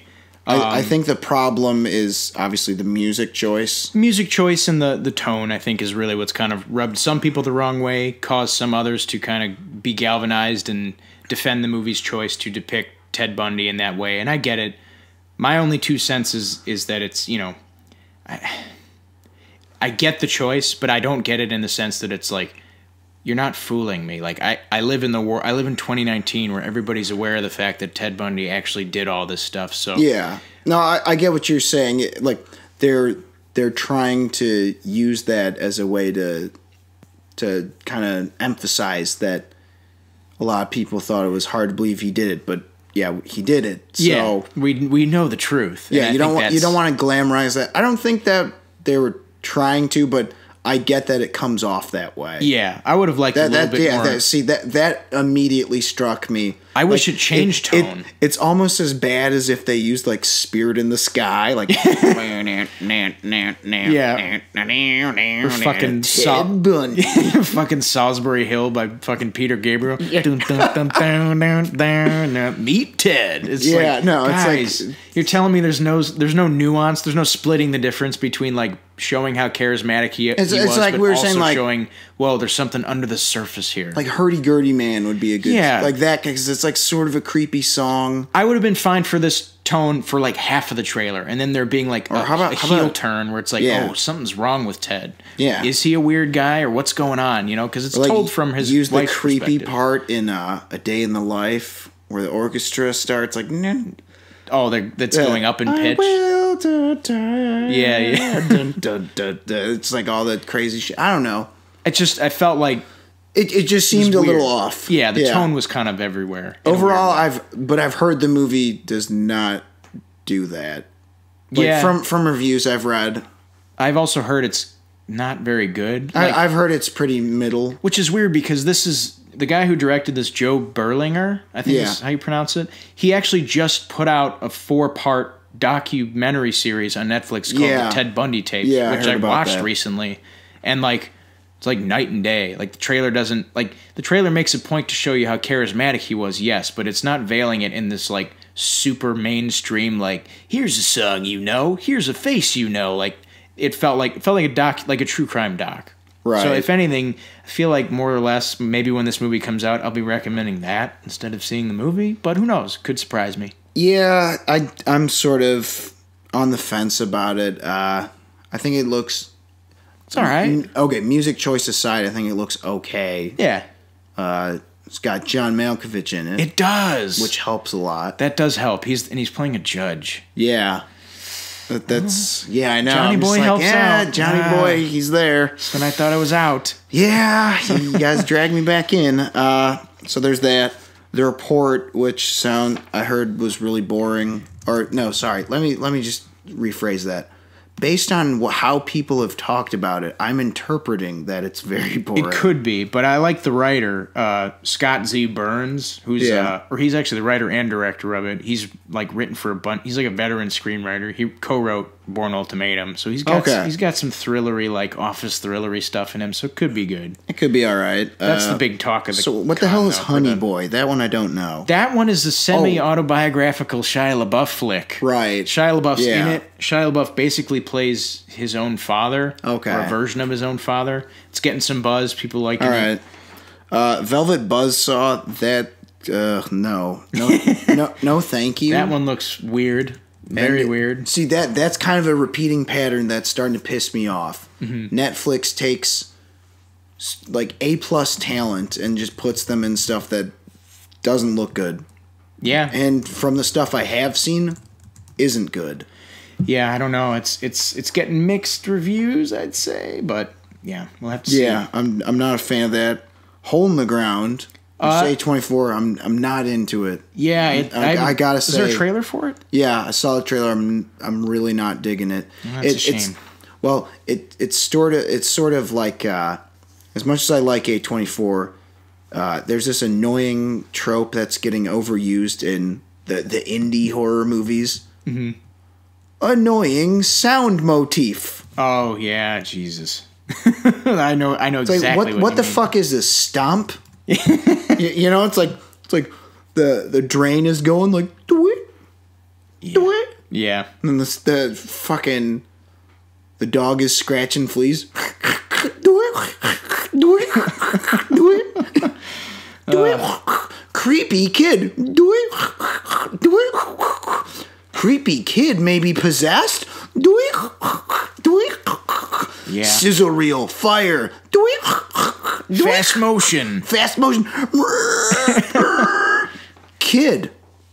Do it. I'm just like, stop this. Fuck. I've seen it. Jesus. Yeah. Like indie, I thought your whole thing is, we're different. We're different than everything. Mm-hmm. Keep that up. Do that. Yeah, I was expecting more from A24. Jesus. For horror, at least, especially. That's unfortunate. No, I mean, I don't know their whole slate this year. I looked it up recently. I think there's a couple in there I'm interested in seeing. Mm-hmm. Well, I don't know. Even if they have an off year, whatever. Mm-hmm. They'll bounce back. And it doesn't matter. I'm sure people will disagree with me and they'll have like a successful year in one way or the other. Right. I don't know. We'll check back. We'll check back in on A24 later. But furthermore, sorry, couldn't resist. Fighting with My Family. That's the one about Paige's family. Paige's a WWE star. Well, I guess former star now. Yeah. I was reading up on that. Apparently, it was a neck injury of some sort, where it's like if she wrestles again, she could be paralyzed. Right. That's in real life. Yeah. the movie is about her family, and I kind of looked up some stuff about her family. It's sort of an interesting story the family's either main or only source of income. Like all of them. Mom, dad, brother, and age. It's interesting. It's doing well, getting good buzz. Like, I thought the trailer made it look kind of not good. Mm-hmm. I don't know. I'm a little surprised, honestly. It's getting good reviews. It's weird that it premiered at Sundance, too. Like, especially from what I've seen, it doesn't really look like the typical Sundance aesthetic type of movie that would premiere there. But well, that's something I'll definitely wait for cable to maybe see. Yeah, good on it. I'm not going to lie. It's one of those ones I don't want to see in theaters, but I am a little curious to know, so I'll wait for it and see it at some point. Got a David Crosby documentary, David Crosby, Remember My Name. Yeah. Which, I'm always up for a good music documentary. Anybody from the Crosby, Stills, Nash and Young. Yeah, man. Graham Nash, some Stephen Stills. I'm interested to hear what they say. They've all lived long, interesting lives. For sure. They're there for all of it. They're part of culture in such a huge way. Mm-hmm. We have Hala, which is another movie that's been making the rounds. It's about... what is her name? I can't remember her last name. Who? Geraldine, right? Oh, Geraldine Viswanathan. Yeah. She was in Blockers. Yeah, and she, her character was all right, but, I mean, I think she's fine. It's just... I thought, better material. Yeah, I'd like to see her with some better material. This sounds like it's... Could be good. I've heard mixed. Could be good. I've heard mixed things. Yeah. So we'll see on that. Them That Follow, which is a movie coming out starring, or movie that came out at Sundance starring Walton Goggins and The Favorite's own Olivia Colman, and also Jim Gaffigan. Yeah. And it's about snake charming... the snake handler churches. Snake handling church places and weirdness, and it's been getting mixed-ish reviews as well. People have been calling it a little bit like a soap opera. But you know what? I'm intrigued enough. I maybe wait for a trailer. For a lot of these, I'll have to wait for a trailer. But that's how I'm feeling about that. Yes. But this last one that is making some buzz, Brittany Runs a Marathon, starring Jillian Bell, it's one of the most self-explanatory titles I've read in a long time. What's it about? It's about this girl, Brittany, right? No way. And she wants to run a marathon. Oh, I thought you were going to say become a knight at... medieval times. Oh. That sounds like a cool movie, too. You know what? I'd rather just watch the medieval time scene from Cable Guy. Yo, off topic. Everyone can eat shit. Cable Guy is pretty great. I'm a big fan of it. Yeah, man. Now, Ben Stiller. It doesn't hold a candle to the Trinity of 1994. Yes. But still good. Oh, yeah. A valid Jim Carrey effort, but... Brittany Runs a Marathon. Right. Jillian Bell doesn't get enough love. She doesn't get cast nearly enough, considering the talent that she has. And of course, though this seems everything she's in, she's extremely memorable. She's usually the funniest part of a lot of stuff that she's in. That's actually true because the seasons, like, what is it? Seasons 3 and 4 of Eastbound and Down. Oh, okay. Oh yeah, well she's the best part in Workaholics without question. Right. Also, I really need to check out the actual series, but I've seen the original web shorts that Comedy Central did for Idiot Sitter with her. Yeah, she's hilarious in that. Mm-hmm. And obviously, she's a semi-scene stealer in 22 Jump Street. Yeah, she's a great character actress. Yeah, comedic actress. She kills it in every role she takes. And though this is sounds like it's a dramatic role, I'm there for her. She's a talent. Yeah, I'd like to see how she does this role. I think it could be a pretty kick-ass movie, I suppose. But those will just about do it for the Sundance movies. We don't really know. Like, these are all getting picked up and bought and acquired by various outlets, but we don't know what wins yet. Has anything been getting, like, laughed out of the theaters? I haven't heard much. Has anything been getting ridiculous buzz positive?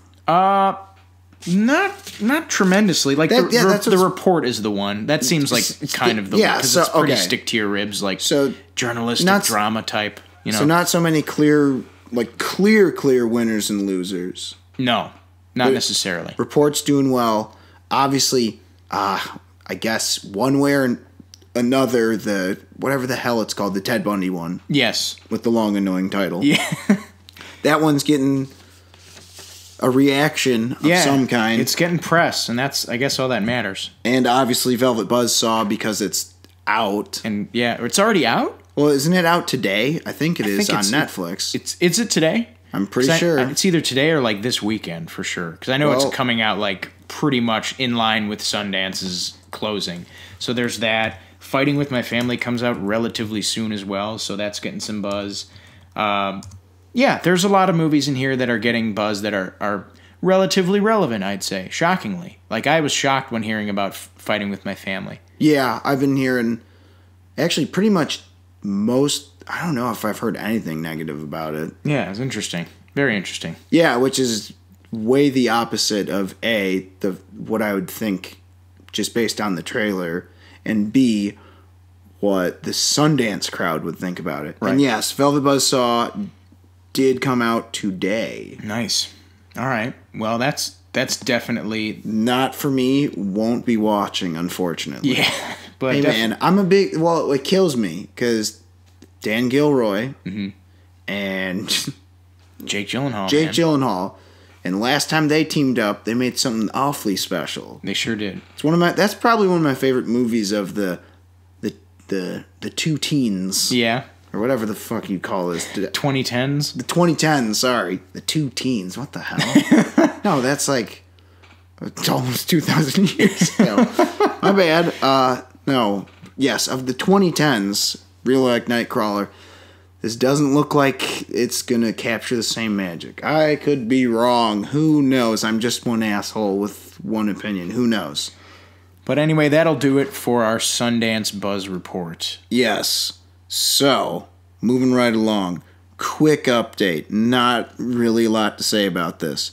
Christopher Nolan's movie is set for Warner Brothers. They're looking at July of 2020. Now, we don't know what it's about. We don't have a title. Why the fuck are we reporting this? Because the man. Yeah. Christopher Nolan's making it. You imagine what that's got to be like? He just calls them up. Oh, yes, I've got another idea. Could you leave July of 2020 open for me? Yes, sir, Mr. Nolan. More coconut water? Yeah. More Earl Grey tea, sir? Oh, yes, sir. Yes, please. That'd be quite satisfactory. Right. Yeah, no, I'm going to be there for it. I don't care what it is. It could be a Care Bears adaptation. Like, let's go. I mean, okay, maybe not a Care Bears adaptation, but if it was a Cabbage Patch adaptation... I don't know if he did the Care Bears one, that feels like, you know that speech about, like, the power of love that everyone sort of hated in Interstellar? It'd be like that, but all the movie cuddly and shitty, and the movie. Yes, I think. Wow, I really think people would hate that. But I know I'd probably like it because I'm a sap for this guy. No, I mean, well, I know that apparently you and I are the only people who like loved Interstellar. Yeah, I thought, yeah, everyone's gonna like this, right? Mm-hmm. Wrong. Yeah, no, not everybody did. It wasn't as good as, something else I saw that was sort of similar. But what about just this? Yeah, remember the scene with the waves? Remember there's like that giant wave the size of the planet chasing after the guys? Yeah, let's talk about good scores. Oh, man. Hans Zimmer, like arguably his best score. Like, to many people. I don't know if it is, but a lot of people are like saying that's his best score. I was listening to some of that a couple days ago. Mm-hmm. Just like goosebumps. It's pretty full. It's pretty intense. Yeah, so I'm assuming he'll be back for this. There's no telling, though. This is so far out. So sadly far out, but I'm going to be there, goddammit. My bet's on Care Bears, though. My bet's on Care Bears? I think you're right on the money with that. Or at least obviously. In that vein. Some sort of a 1980s toy adaptation. I'm interested to see his take on Care Bears. On the Care Bears mythos. Okay. You know what? I'm there for it. Yeah, I don't know. Anyway, moving right along. Oh, we got some good news, people. We're talking about Child's Play. We're talking about Chucky. Mm-hmm. No, not that shitty remake. No, which I'll eat. Which is forthcoming. I have a bad feeling I might eat crow if the trailer's good. Really? Well, really? It's just we've talked all this shit about it. I'm gonna have to take it all back. Oh man. I didn't think about that till now, but who knows? We might eat crow, but we got some competition. Yeah, it's got some stiff competition, in fact. So the Child's Play series that we've been talking about for a little while on here, it's been in the scripting stages, has finally found a home at Syfy. So they've obtained the rights. So development has begun with, obviously, Don Mancini. Yes. And this, what the fuck is his name? Sorry. Where are we? Oh, sorry, here we are. Nick Antosca, who recently, I think he's the creator of Channel Zero, which was canceled, but it was also on Syfy. Some people kind of speculate there wasn't a second season because of this. Yeah, because he's working on this. Also, David Kirshner is executive producing this as well. Right. That makes sense. And I guess this was the rights for this were actually the subject of a very, very high profile, or not high profile, but a multiple network bidding war. Yeah. So, as in addition to NBC Universal, which is the owner of Syfy, there were some other. I guess it's not named in the Hollywood Reporter article, but there were multiple networks involved in probably purchasing like this. AMC or something. Probably something. Maybe USA or not USA. Maybe like TNT or FX or I don't know. But point is this was a DC Universe. Yeah, CW. This was a hotly contested or hotly sought after property, and Syfy's landed it. And you know what? I agree with you. This is good news. I think Syfy's is definitely on the up and up with regard to its TV property and its production values especially. You know what's so weird about this? You know how we were kind of supposing where it would go, and I thought Netflix seemed like the most likely choice just because of the distribution deals they struck with Curse and Cult. Mm-hmm. I don't know why this didn't occur to me. This kind of seems perfect. Because, like, Syfy, as we've been talking about, they've been stepping up their game. Their shows look really good now. In fact, out of the 3 whole TV shows I watch right now, that's only 3. Ladies and gentlemen, I just can't do this shit where people, binge watching 8 shows at once. Too much for me. Right. I got 3. That's 3 more than normal. Two of them are Syfy. Yeah. Killjoys and Deadly Class. Hopefully this will be another one. I might expand it to 3 because there's that show Happy.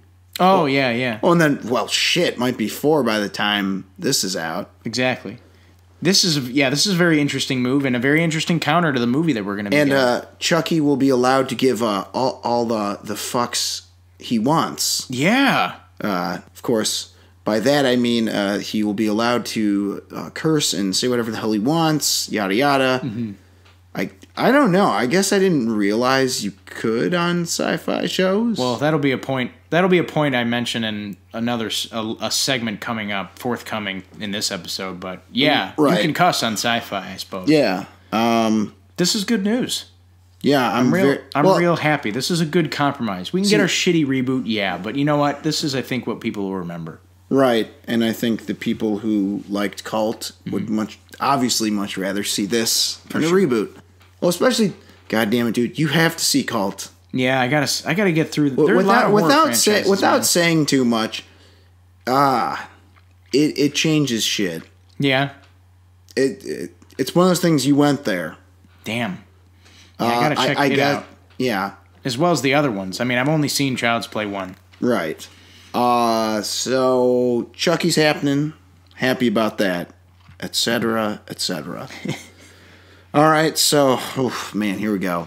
Got some DC updates, well, besides Birds of Prey. 2 big ones. All right, number 1, Matt Reeves provides Batman updates. They're now targeting a June 25th, 2021 release date. Mm-hmm. Ben Affleck is officially out because this new one will focus on a younger Batman. Mm-hmm. And as of right now, it is still going to be called The Batman. But that could be subject to change. Also of note, Matt Reeves has said that he is intended on building a rogues gallery for this movie, so that definitely implies that there will be many villains in this, or at least more than 1 or 2. You mentioned the noir tale, so perhaps that'll involve... Did I?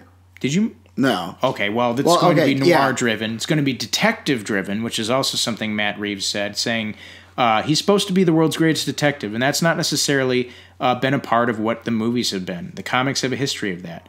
It's more Batman in his detective mode than we've seen in the film. So perhaps I mentioned Jeff Loeb related, maybe a little bit more Hush and The Long Halloween and Dark Victory than, say, year one, which was what other people were kind of speculating it being like. But who the hell knows with animated movies that are supposedly coming out. Right, so this could be very much its own thing. Younger Batman sounds like it makes sense.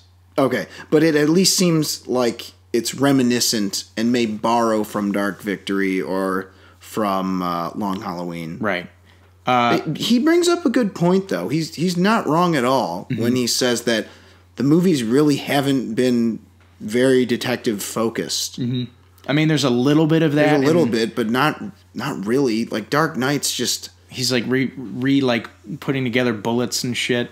You know, like when he like reconstructs the bullet that shot fucking those two cops. Remember, like there's stuff like that, but it's not. You don't walk out of the movie being like, oh, remember the part where Batman he sawed that brick out of the wall and like tested it. It's about his vigilantism. Yeah, it's about that's Batman what Dark and the Knight Joker. is about. Yeah, and the other Batman movies were just bat nipples and credit cards. And well, there's that. I guess in the Tim Burton ones are just like, look at how fucking wacky this looks. Clowns and stuff. Yeah. Don't get it twisted. I love those. But it's just not a lot of detective work is all. That's all I'm saying. So he's pretty on the money. And Batman Superman, it's like, I'm on the hunt, you know? Yeah, this is and then the dark Justice Batman. League, he's just weirdly different. Happy Batman. I normally hate working with Justice League, but now I'm rounding everyone together. Who the fuck knows? Whatever. Right. But yeah, so he's not wrong at all by saying that. So, you know what? Although we've had a bunch of different Batmans, and I was a little about this, I kind of I like what I'm hearing based on this take. My one thing is I'm tempted to almost make this a is it bullshit segment, just because, you know, I'm still on a semi I'll see it when I believe it scale or basis rather with DC right now. So far they've been making plans to actually do things. Yeah, and some of them have actually come to fruition. Yes, we're getting Shazam. We are. We're working on this Birds of Prey thing where Harley Quinn is basically the leader, even though she's never been a member of the Birds of Prey. Who the fuck knows? Whatever. The Joker movie's coming out. The Joker movie is happening. How crazy is that? It's like almost done. If not, no, it's done. Done shooting. So I guess I have to give him the benefit of the doubt on this one. And the other thing is, Matt Reeves has stayed on. Yeah. It hasn't been one of those rotating door kind of things. Yeah, like The Flash was very notable for like cycling out 5-6 directors almost. Rick Famuyiwa, Seth Grahame-Smith. Was Robert Zemeckis ever attached? Who the fuck knows? Robert Zemeckis is no longer involved. It's so weird. John Francis Daley has also said he's taking a sabbatical. Yeah, long term, not coming back. God Almighty! Yeah. But this is, you know, we've had one director, like maybe one or two director cyclings. It was like Ben Affleck's going to direct it. Never mind, he's just going to do it. Maybe Gavin O'Connor will do it. Nope, wait, it's going to be Matt Reeves, and it's pretty much been Matt Reeves ever since. All right. But Ben Affleck's gone. I'm not going to lie, I'm a fan of that, and I don't really blame him necessarily. But it just, you kind of said it before, that it was like a sinking ship, sort of. Well, I'm a fan of it. Not necessarily as not in like a good riddance sort of way. Well, no, not in spite of him. No, it was in that the will they won't they sort of thing with will Ben Affleck be Batman or Bruce Wayne in the Batman movie. That sort of will they won't they indecision shit, that red tape stuff was basically preventing the populace from getting another Batman movie. It was holding it up. And I'm glad somebody stepped up and made a decision and like said, you know what, no, we're making this fucking movie. I'm sorry, Ben. Or maybe Ben was the one that said, just fucking do it without me. Whoever made the decision, I'm glad because we're benefiting from it. Now, granted, I would have liked to see this movie this year, but fuck, man, I'm glad it's happening. It sounds like it is. It sounds like there's nothing stopping this movie now, I'm hoping. So, Matt Reeves, fuck yeah, let's do this. Yeah. You're a good director. I'm excited to see your take. Well, yeah, I think that's more or less the point is they're starting to put their foot down. You know, let's develop a Blue Beetle movie. Let's develop a Plastic Bat. Oh, my God. It's like, shut up. Just decide on something. Right. Put your foot down. Make a legitimate step forward. It sounds like they're pretty goddamn confident that they're actually doing this. Yes. So go with that. Also, what if it just may turn out that they decide to adapt the best Batman comic? I knew you were going to fucking the best bring this Batman up. comic of all time. All-Star Batman and Robin. All-Star Batman Robin. Oh, man. Could you imagine the shit fit the internet would throw? It would be amazing. I would just, I'd be okay with that. Because that's guaranteed to be a horrible movie, but a good time. And you know what? Get Jeffrey Dean Morgan to play fucking Batman. I don't give a shit if he's the dad in this universe. Well, now Make it work. There you go. There's your in. There's your segue. Make it be Flashpoint All-Star. Just figure it out. Yeah, he's in make there. it work. You got him on contract for something. I know it. All right. Really, I just wanted an excuse to bring up that comic series because it is the greatest. Well, because when they said, will Batman Year One be an influence on the Batman? It's like, that's the wrong Frank Miller comic to use as an influence. Come on. We all fucking know it. Yeah. Anyway, that is that for that facet of this two-sided story, or this two-sided DC News update. We got another story here. Do tell the people. Well, as per the Hollywood Reporter, we now have confirmation that James Gunn will not just write Suicide Squad 2, he will direct it as well for Warner Brothers. I also like this. And weirdly enough, I know we razzed James Gunn a bit for giving us a really good product, or being very instrumental in giving us a good product that was Guardians of the Galaxy 1, possibly being the reason why, probably being the reason why Guardians of the Galaxy 2, for us, wasn't very good.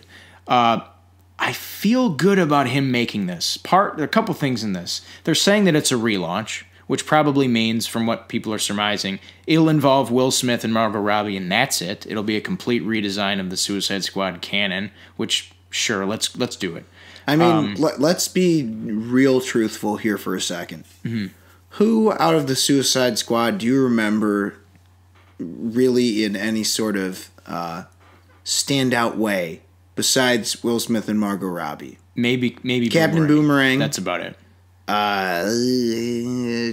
Yeah, it's pretty slim pickings after that. I mean, I know who they are, but Diablo's Rick Flag whatever. is completely expendable to me. Rick Flag's no good. Diablo is all right, but Diablo's then they okay. killed him. They killed him. Enchantress. Croc was... Croc. I like the makeup on Croc. Makeup was fantastic. Croc, yeah. What's the woman? Katana was all right. She's pretty good. I don't really think she was given a lot to do, though. Underutilized. She just, oh, by the way, here's Katana. What? You just spent 45 minutes boring me to death, going through all of their origins, and then you're just going to drop this character in? Yeah. What are you, movie? What are you doing? He had Slipknot. Who they gave him a backstory who dies immediately, but Katana. Oh yeah, here's Katana. Yeah. All right. Here's what I'm saying. We're doing the draft. Mm-hmm. All right. I'm gonna for the first round picks. Mm-hmm. You've got Harley Quinn and Deadshot. Mm-hmm. For my second round pick, Chicago Bears choose Katana. Okay. And then the rest can skedaddle. Yeah, I mean, you can just swap in anybody. That's the thing. That's the other point. I feel as if post Toby Emmerich saying we're going to not focus on cinematic universes anymore. We're just going to focus on each individual movie and having directors actually make that instead of having to plan for the next 3 or whatever movie comes down the line. Post that, I'm not as worried about this being that bad, or I'm not worried about James Gunn being shackled to any sort of continuity or canon. I'm actually kind of looking forward to this possibly also being rated R. If Birds of Prey ends up being purportedly as rated R as they're saying, then what the fuck is going to stop this movie, which is directed by a guy who is so blue as a director?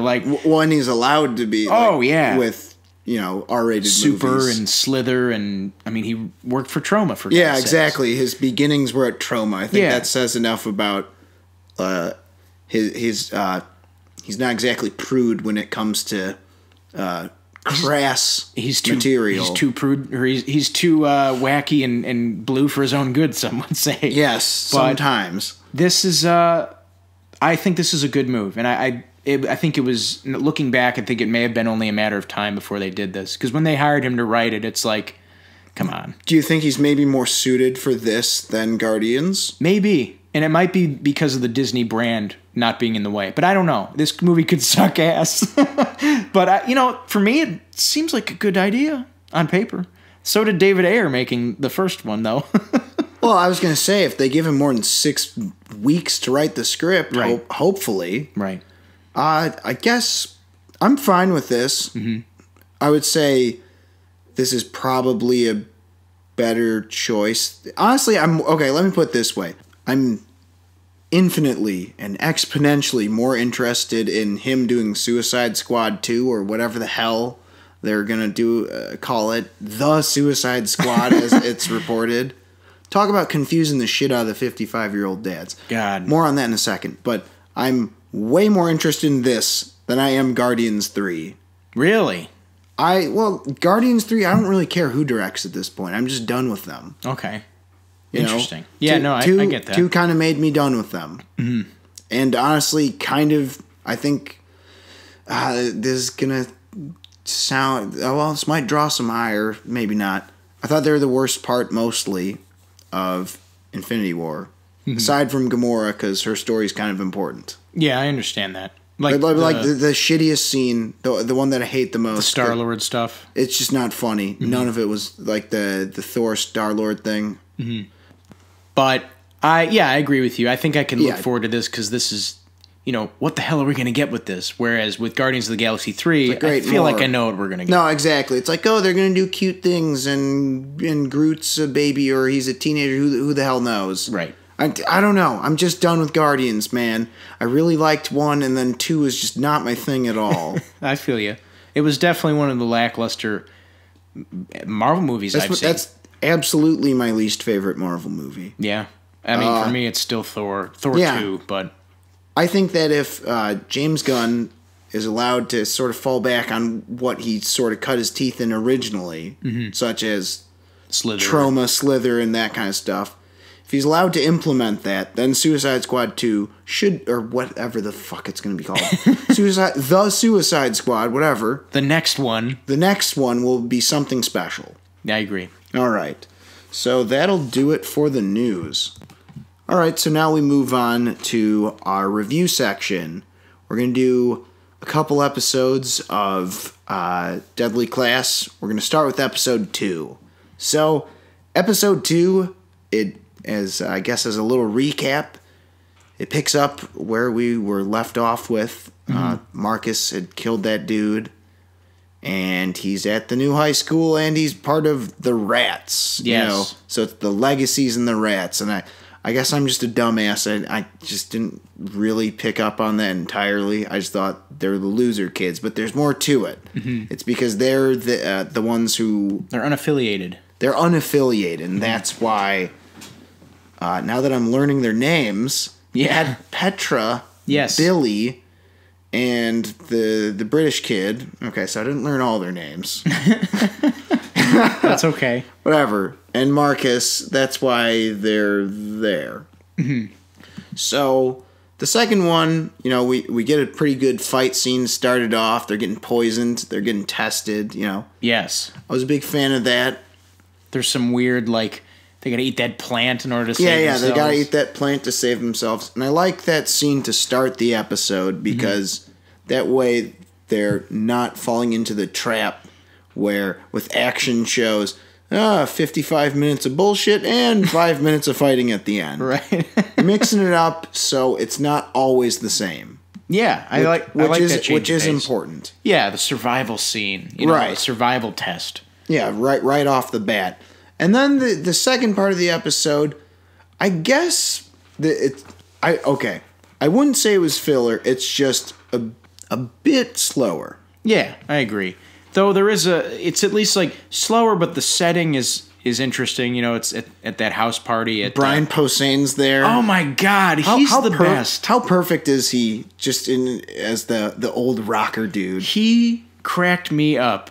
What was he saying? I made a promise at that concert I went to that I'd never stop rocking and rolling until I die, and it's like just constantly getting shot down by all these asshole kids that are murderers. You know, like what the hell? We've all seen one or met one. Perfectly cast. Yeah, he's just cracks me up, man. Funny guy. I like that he's looking out for the Judas Priest fans out there. Yeah, I went to a Judas Priest concert. Yeah, it's the greatest. Funny stuff.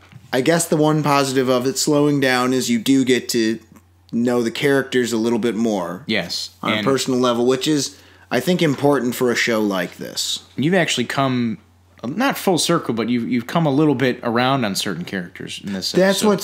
This episode and episodes to come, but this episode, it really made me change my mind on certain characters. Mm-hmm. So Billy, who I thought was a bit grating and annoying, the Mohawk kid. Yeah. You really start to sympathize with him more and kind of understand his whole deal in this episode. Agreed. He's got some desires, and he's very fallible. You know. Yeah, he likes Petra. Yeah, he likes Petra, but he's You realize he's kind of annoying and obnoxious. He's a little to himself. Yeah, he's just trying to figure shit out. Right. Of course, Petra, as the British might say, fancies Victor, the Russian kid. Yeah, who's also, in this episode, he's... You start to come around on him. Yeah, I'm like, this guy's a goof, you know? All he did is shit his pants in the first episode, and you're given a little more to work with. This one, he's walking around without any clothes on, and he's just, like, being a total weirdo. But he's in this... He's very much just like a lovable oaf. Like, he's just a big guy, like, big Russian guy, you know. I like the actor a lot. Like, funny, good comedic timing. And then, of course, you get a little more the animosity / tension between Marcus and Willie. Yeah, because Willie is, of course, living under the new pretense that he killed Rory. Right, he has to, kind of prove that, and he has to and meanwhile, Marcus has to kind of live under this pretense as well, you know. Also, the fact that they can't associate, because of this whole class, the titular classes, if you will, in this school, they can't associate with each other because it would compromise the groups they belong to. Or at least not in public. Publicly or loudly in any way. Right. And that's interesting, and you kind of don't really like Willie that much in this episode. Again, you kind of come around on a couple different characters or move sides, because Willie in this, I agree with Willie's sentiment about the Smiths. Yeah, they're not that good. Well, that's the other thing. You're skating on thin ice, Marcus. Mm-hmm. You're making me want to rage quit this show just because you suck. Yeah. Willie's like, man, I don't like the Smiths. They suck. He's like, suck? You mean they're brave and honest? Ugh, you're so cringy. Okay, honest talk, Smiths are all right. Mm-hmm. I just don't get people who think that kind of music is the fucking greatest thing since sliced bread. Yeah, I don't really have that much of an opinion, but I got the. Sorry, it's just I got the subtext of that scene. Yeah, no, I get that. It's like you're getting that Marcus is sensitive and he's in touch with his feelings, man. Well, it was that, but it was also like I feel like he was trying to publicly poke and prod at Willie. Like saying like, oh yeah, you got a problem with people being smart and sensitive, you fucking pacifist. Speaking of fucking pacifists, holy shit if the F-bombs really amped up in this episode and the following episode. There's like 2 F-bombs in episode 1. There's like at least 9 in this. It was like, I had to like double take. I was like, are we allowed to say this on a sci-fi show? And obviously we are. Yeah, which I did not know was the case, really. Mm-hmm. I'm glad they, it's not like this isn't a Tarantino movie. Yeah. Or this isn't a Boondock Saints movie. Yeah. But like, they say the F word a couple times, and it enunciates key lines, and they don't overuse it, which I liked. Right. What were some of the other key moments of episode 2? Well, I mean, you learn a bit about... that you liked. You learn a bit about Willie's backstory, that he is, yes, a pacifist, but he hasn't not killed anybody. He is, in fact, responsible inadvertently for his father's death. Right. You learn a bit about that, and then he's one of my favorite lines, and they address this in episode 3, but I'll bring it up here. But they say, what do they say? He goes, if you challenge me like that ever again in public, and like then I was thinking like, what are you gonna do? Kill him? You're gonna kill Marcus? You pacifist? And he says like, I'm gonna have to get. Or he says like, I'm in trouble. I'm gonna get killed. Like these guys are gonna kill me. And I was like, oh okay. But then in our review for episode 3, we'll talk about, because there's a line that Marcus says where I was like, oh, okay, he is going to address that. Like, you're going to threaten me with what violent authority you're going to threaten me, Willie? Yeah. But interesting. What did you think about the fact that a lot of episode 2 took place at that party? You know, I was okay with it. I wish, you know what, there's a lot of episode 2 and 3 that take place at a certain event. Like, episode 3 is similar in that it takes place at a certain event. But I felt like both had enough going on where I was like, all right, I wish we were more at the school. And see, that was the only thing that I thought was a bit weird about episode 2. We've just barely gotten acquainted with this whole idea of King's Dominion, and now we're sort of moving away from it. Yeah. Not without reason, because as I mentioned before, this is a time to spend some quality time with the characters to get to know them. Yes. Get to see a little more of Maria too. Yeah, with Chico and them dealing with their weird relationship. They just suck, and they're horrible for each other. Yeah, and it seems fairly obvious Maria's trying to play people. Yeah, and it makes you want. You know, you had that scene in the beginning with the poison where she was kind of hesitant to give Chico the leaf. Yeah, and I'm like, God damn it, just kill him. She hates Chico because he sucks. Just let him die. I was thinking that too. You get some classic cheerleader bullying from what the hell is her name? Brandy Lynn. Brandy Lynn, yeah. Yeah. Yeah, and there's also, is it too early to talk about the not post-credit scene, but like the okay, there is something scene. I'll talk about something at the end. So there is that one part where, what the hell, Saya. Yes. Saya finally pulls out her sword, and I was kind of taken out of it for a second. I thought, oh yeah, this is a comic show with fighting and stuff. She cuts the dildo. Yeah. Well, that's what I'm saying is it's sort of like, okay, where were the swords and shit earlier? Yeah. I'm not saying that as I said, I'm not saying I had a problem with more character driven episode, but like, come on, guys, this is an assassin school. You got to sprinkle a little bit more of that in. It seemed like there was a large section at that house party. I would say with both of these episodes, more so with episode 2 than 3, you get the sense that like with the pilot, it's like, wow, this is not your typical like assassin high school teen show.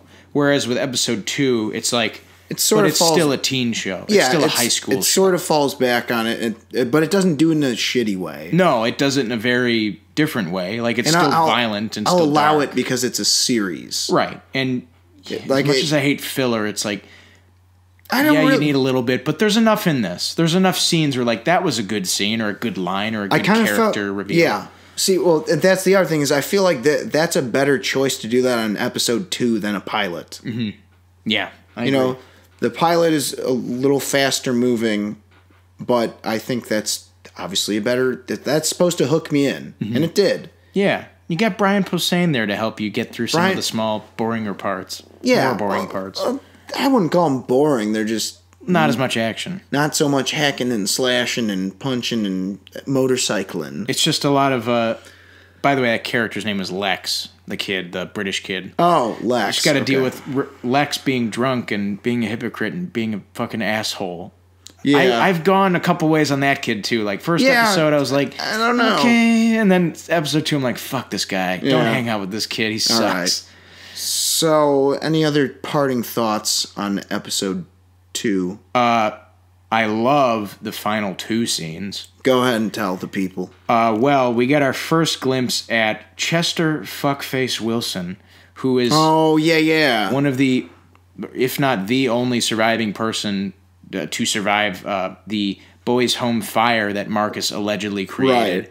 Right. And he's got himself he's on a little warpath trying to find Marcus, who he still believes is the person that set fire to the orphanage. Right. We also have Saya revealing to Master Lin that Marcus admits he didn't burn the orphanage down, so he is misplaced. His reputation was null and void as being a killer. That is, I love those 2 scenes. I'm like, oh, here's a wider arc. Like, okay, so there is a bigger bad, and there's also some other elements coming up in 3 where it's like, oh, what is that going to be? What is that going to pay off to? So while this episode was a little bit slower, it was nonetheless enjoyable. It gave me a good amount between relationships between characters I care about, like, right? Especially with Willie and Marcus. I also thought the Billy Petra Victor thing was good because it made you sympathize with, dorky, annoying Billy. Yeah, man. We all know a Billy. Yeah. Maybe we were a Billy. Yeah. And, well, also, Chico and Maria their messed up relationship. They're just so fucked up. Both of them are sick in the head. And Brian Posehn. Yeah, being a Judas Priest fan. So, you're right. It was a bit of a slowdown, but there was plenty of character-driven stuff that was good. For sure. So, I guess, I know you don't like doing scores, but we're moving on to scores. Oh, boy. All right. What do you score this episode? Got 6.5. Maybe? Does that make sense? No, I get what you're saying. Because it's not as good as the pilot, which I gave a 7. Yeah. But it's not bad. Like, it's a decent episode. Again, everything I liked about the pilot and about this show is still there. Yeah. The production values are all exceptional. The acting, by and large, is all very good. The fight scenes, when they happen, they look great. The world is still cool. These characters are fun. It all works. It's just I could have used a little bit more. Yeah, I think I could have used a little more action going on. So I'll give this a 3 out of 5. Okay, I get that. I'm right around there. Right. So that'll do it for episode 2. And now we move on to our next review, Deadly Class Episode 3. So we're left off with Master Lin being told by Sai Kuroki after much digging and investigating that Marcus did not burn down the orphanage that he was staying at, and that creepy weird guy is after him. Mm-hmm. And this episode's focus is primarily on a prank war and school dance. Yes. So why don't you tell me some of your highlight moments in this episode? Well, I mean, some of the highlight moments I'd say for sure are starting from sort of chronologically, I guess. I mean, we've got a lot of characters playing a little bit of like what do you call it? They've been jumping around a bit. We talked about it a little bit before. Oh, yeah. Jumping around in terms of likability. Yes, I agree with you entirely. Victor, who was once a lovable oaf, he's still pining after Petra, it seems, for very innocent reasons. He likes her, and he wants to get to know her better and wants to take her to this dance that everybody's talking about, the legacy dance. Of course, Petra, being the goth that she is, she's not about that life. She's like, sorry, Victor, you were just a one-time thing. We're not doing it, but then he pulls a Carrie. Yeah, he does. And he pulls is it John Travolta and Carrie that does that? I don't remember. Whatever. He makes an example of her in the worst way. He feeds her to the Dixie Belle gang. Is that what it's called? The cheerleader girls. Yes, the asshole ones. The Brandy Lynn people. Yeah. Speaking of Brandy Lynn, no lie, I didn't realize she was supposed to have a southern accent at all till this episode. Really? I wasn't listening very closely to her accent in the first 2 episodes. I don't think I got it either, but I got a little bit. I don't know why. Maybe a little hint. Well, it's also the scene, I guess, from episode 2 where she's telling the racist jokes and it makes Marcus throw a drink at her. Yeah. You kind of hear the twang. But I thought she was just trying to be funny or whatever because she's drunk and whatnot. Mm-hmm. Yeah, I didn't realize that's whatever.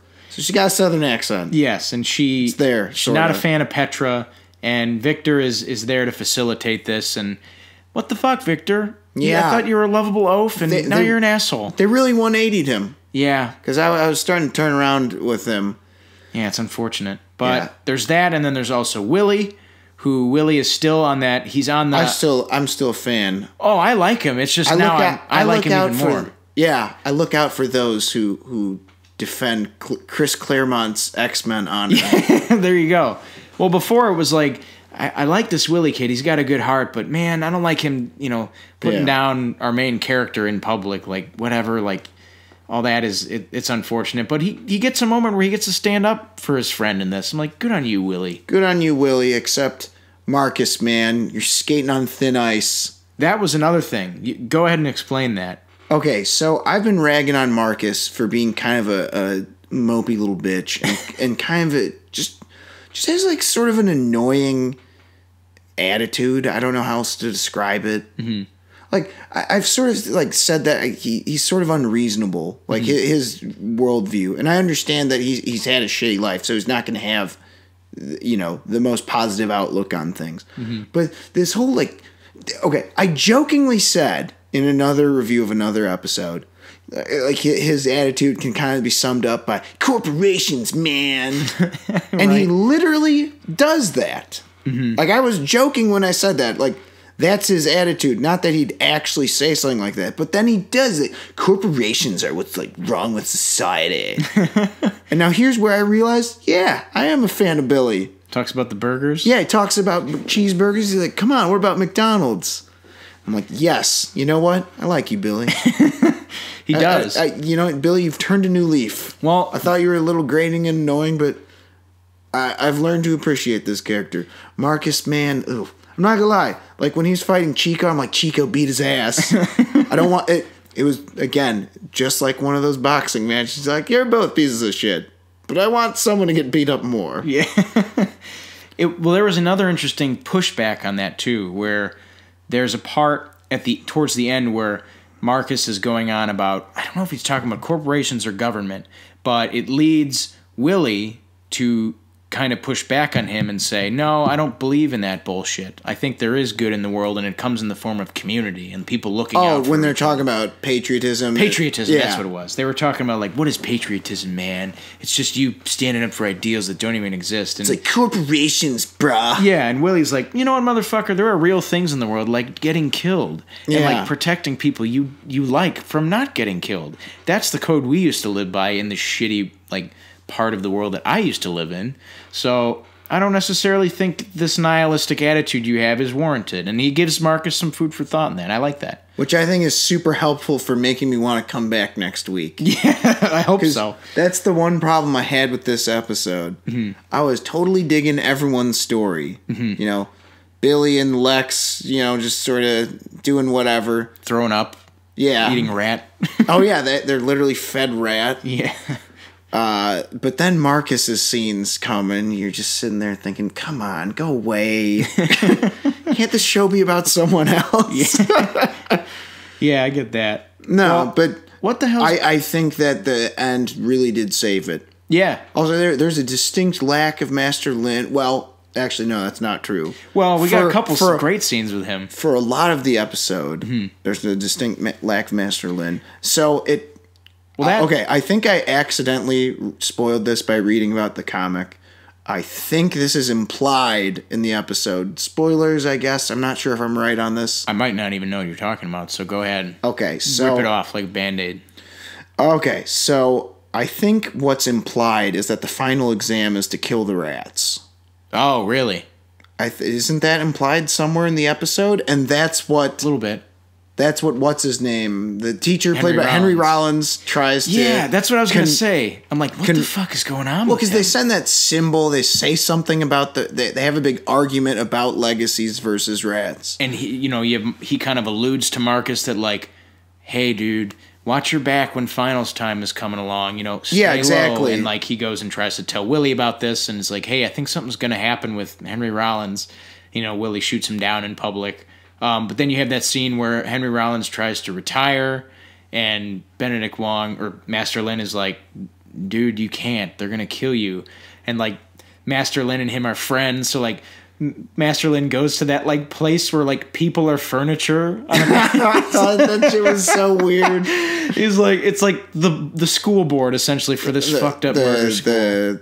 And that one woman's, like, his boss. Yeah. I don't know who she is. I don't know her name is. And I was like, it was weird. I was looking around. I'm like, is that a person? And like, yeah, I'm glad they addressed it. She's like, look around. Look at these people. I'm like, okay, good. We're going to find out what the fuck this is. And she's like, these people sit here for 12 hours a day for an ideal. I'm like. And then she says something along the lines of, so-and-so couldn't do that. Is she referring to Henry Rollins' character or I think she's referring to him, yeah. She says he isn't doing likewise. Yeah, so we want you to kill him for us. And then he sort of tries to poison him. But doesn't. But I almost feel like he was trying to make it obvious, like let's have a toast. I'm going to try and poison the poison lab teacher. Come on, dude, they're watching. Yeah. I have to make it look like I tried. Right. And then he says, I'll give you a head start. Yeah. And then they have rip roaring fight scene. Oh, yeah. You know what I love about that fight scene and what I think is the mark of generally a good fight scene? Similar to the one that caught Bruce Lee's attention. It doesn't feel staged? Yeah. Well, number one, what's that movie called? Dark Amber? What? Doesn't matter. Darker Than Amber. Darker Than Amber. They're just smashing the shit out of that room. Yeah. And in this, they do the same thing. That room is wrecked. Yeah. It didn't feel staged. I'm like, do they actually fight each other? And it looks like 10 people fought in there. Yeah, it does. And it's a great scene. Yeah. A lot of these episodes have just like killer endings where it's like, and they usually involve Master Lin. It's like, wow, that's what I'm saying, man. Cool little reveal or scene or fight scene. He was a little sparse in the beginning portions of this episode, and that's what's crazy. It's like they read my damn mind. Mm-hmm. It felt similar to what's it called? Man of Steel. I thought this movie's great, but I could use one more. Zod just charges him. Fight scene, and this kind of did. You know, I like this episode a lot. In fact, I think it's better. I think this might be the best episode so far. Really? And then I said, but I could use a little more Master Lin. Oh, there he is. You know what I would really... They just go at it. Yeah, man. We also get a little bit... I mean, I kind of like that weird, like, combatants that may kill each other, but they have this weird mutual respect because they're friends.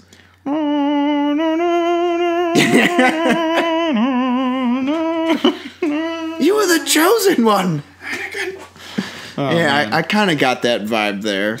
But I was also thinking John Wick 2, Fight with Common. Yeah, I like that one. Except this time he lets him go and start killing him. Or even like the Ruby Rose one, where it's like these are like two professionals. Yeah. And like they're just kind of like admiring each other's work while also trying not to die. Right. But so you get some of that. Get some French Stewart. Oh man, yeah. It's the Scorpio slasher. Talk about that.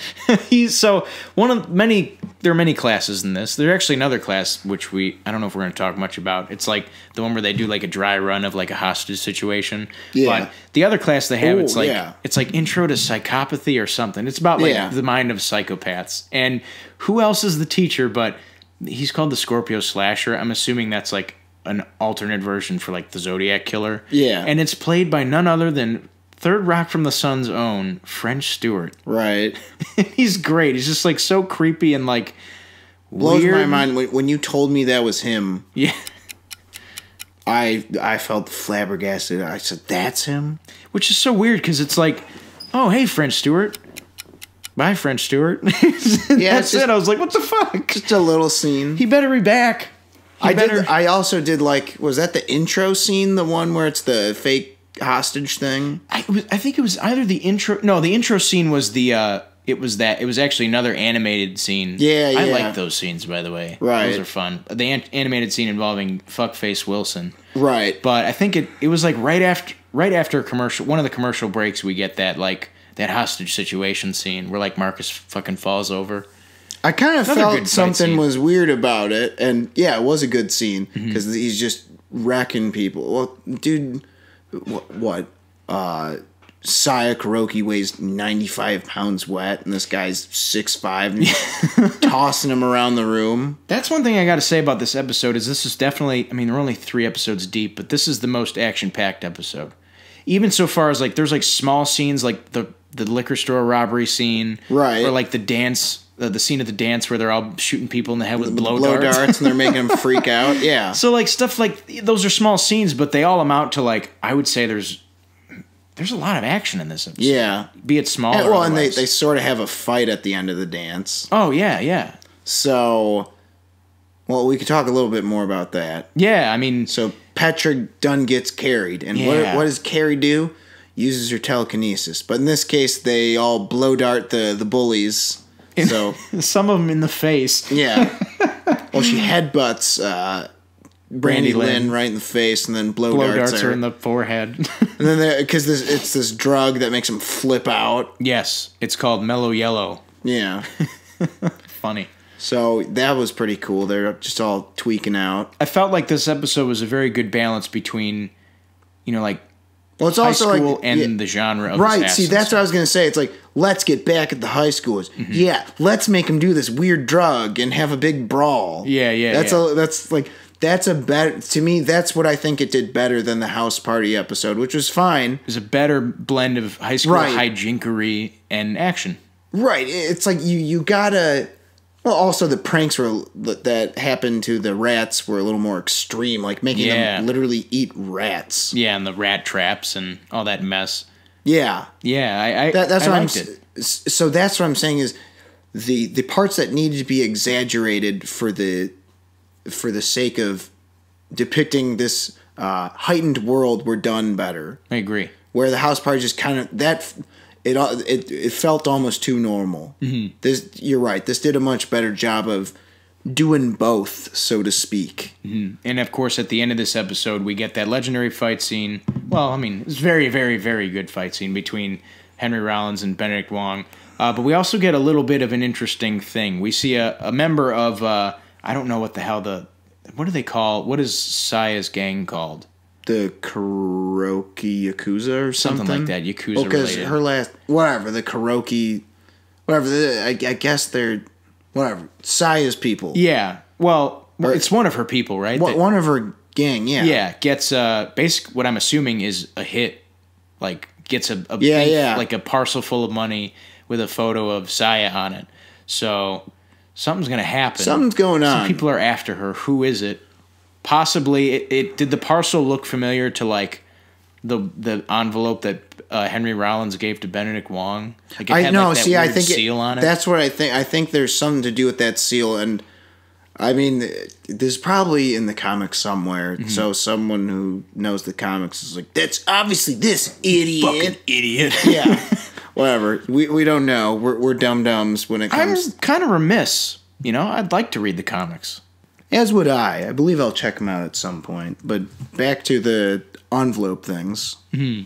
Or hold up, better topic. I forgot. We haven't mentioned the one chubby rich kid. Oh, how do you pronounce his name? Shabnam? Yeah, whatever. He's funny, deal. Man. I thought he was a little bit grating, but like that's the point. Like he's supposed to be that kid. He's like really well off, but like is like so sheltered that he doesn't get social cues at all. No, I think but he kind of implies that he does get them. He just says, no, you make them think you're your friend, so that way you strike back when they least expect it.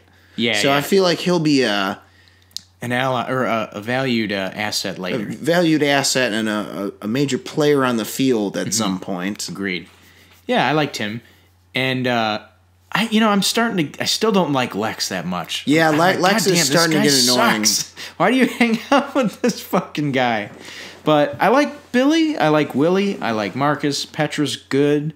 They're all good. I mean, yeah. Actually, I've really turned around with Petra. I didn't know what her deal was because she was just kind of there. Mm-hmm. Now we actually get some personality behind her. Yeah, you feel for her. She's not a bad person. Right. And that's what. See, that's what I thought was interesting is the whole Petra and Victor thing. You're like, all right, so now Victor's a shitbag. That's kind of a bummer. But now we've gained a new person we're interested in seeing their misadventures. Exactly. And she'll, I guess, be a balance to Lex. They're sort of polar opposites. Yes. I'm waiting for the episode when he just gets fucking smacked by her. Like, shut the fuck up, you asshole. Like, yes, thank you. Somebody had to do it. Yeah, Lex is a bit over the top. Fucking dime store Billy Idol, man. Yeah, I'd say that's one way to put him. He's got the frosted tips. Yeah. So I guess to the final tally, mm-hmm. Lynn's still killing it. Yeah, he's never been shitty. Lynn's still killing it. Billy's on the uptick. Yeah. Who else? Okay, so Billy. Who are on my good side? Okay, yeah. Billy, Willie, Lynn, Petra. I can't figure out Henry Rollins, but he's not really a main character. I mean, I'm always going to be a fan of Lana Condor or Saya and Maria. Saya's been solid. Yeah, Maria I feel bad for, but I can't figure her out either that much. Yeah, Maria, she's skating on thin ice. Mm-hmm. Just kill Chico, god damn it. Yeah. He sucks. And stop trying to play people. Yeah. Because there's that whole thing about like trying to play Marcus against him. I want that house. And that whole speech, I'm like, just shut up. Mm-hmm. I want the house. Oh my God, blah, blah, blah. Yeah. And I kind of like that part where Chico's word for word. Chico's like, well, she give you the thing about the house and the Ninos? Ninos running around. You know, he it's not that, okay, let me put it this way. I don't like Chico, but I think that, like, he's a good villain. Yeah. He's making things interesting. And I'm not going to lie. If there's one time where I'm rooting for him and one time only. With all the Maria stuff, I'm obviously not on his side because he sucks. But Maria also sucks, so it's weird. Yeah. But I mean, the way it's depicted, you're not supposed to be on his side. And I'm not. But then when it's with Marcus, I'm like, yeah, kick his ass. Yeah. Because then I'm hoping like Saya and Billy and Willie kick Chico's ass. And then I'm like, all right, so circle of life. Well, yeah, and then Marcus would be like, holy shit, what Willie was trying to say was right. Community and shit, man. That's what patriotism Well, I mean, that's what happens when he sticks up for him. Willie, man. They're playing fucking, what are they playing? God damn it, what's the game with Pitt? Fucking... They're playing like Super Punch at some point. Oh, yeah, they're playing... Talking about the Nintendo stuff? Yeah, they're playing... Kid Icarus, damn it, that's what I was thinking of. Yeah, they're gonna play Kid Icarus. Willie comes in, he's like... Right. I got this Kid Icarus shit, we gotta play this. I'm like, oh man, games. Yeah, so those are our final tallies. Most people have... not too much changeover from last episode. I'm hoping Marcus will change, and I'm sure he will. Well, see, that's the thing is... They keep doing this, where you hate him for the whole episode, and then the last 5 minutes, you're like, all right. You're like, okay, maybe this will cause him to turn over a new leaf. Okay, I won't rage quit this show and stop watching just because he sucks. But I think there's hope for him yet. Yes, I agree. So, let's move on to scores. What do you give this episode? Probably a 7. Oh, how dare you. I don't know if I like it more than the pilot, just because I love the... I don't know. I loved how the pilot introduced everything. It did it in a very... I was never bored in the pilot, whereas this, I wasn't bored, but there were definitely scenes I was less engaged in. Dude, but after the brawl, the monks come and shut down the dance? That's awesome. Everyone to their rooms. It's like, this ain't no average high school shindig. I like that for sure. But I'd say the first halves of a lot of these episodes, I'm like, all right, where are we going with this? What's this going to lead to? And the endings for me always get me. Right. I'm waiting for that one where I'm like, holy shit, that whole episode was like fucking amazing. There's no downtime. This is it. And I feel like it'll come up. Okay, I'm going to say this is my favorite episode so far because, as you pointed out, it's the mixing of the real elements and the heightened elements. So... And throughout, there was a lot of stuff going on. The prank wars, the Willie, the Marcusisms, dance, Petra and Victor. Yeah, the Chico, and what the hell's his deal? Yeah, and the Henry Rollins, Master Lin. Yes, there's undercurrent of subterfuge. Right, you've got a lot of good plots and subplots going on. So, agreed. Again, it's hard to have a perfect episode of a TV show. It is. Really is. I think it's harder to do than a perfect movie. But I'll give this a slightly higher score than you. I'm going to give this... 4? A 4 out of 5. I like that. I can fuck with that score. Or as we say on your heathen scale... An 8. 8 out of 10. All right. So that'll do it for our review of episode 3 of Deadly Class. Thank you guys for listening to this 39th episode of Bonus Features with Alex and Robert. I'm Robert. And I'm Alex. Feel free to reach out to us on all of our social media platforms and follow us there as well. Facebook, YouTube, and SoundCloud. Of course, all those pages being self-titled Bonus Features with Alex and Robert. Are there any movies coming up that you're looking forward to? Are there any old movies that you think we should review? Let us know. Comment section and such. So, talk to y'all next week.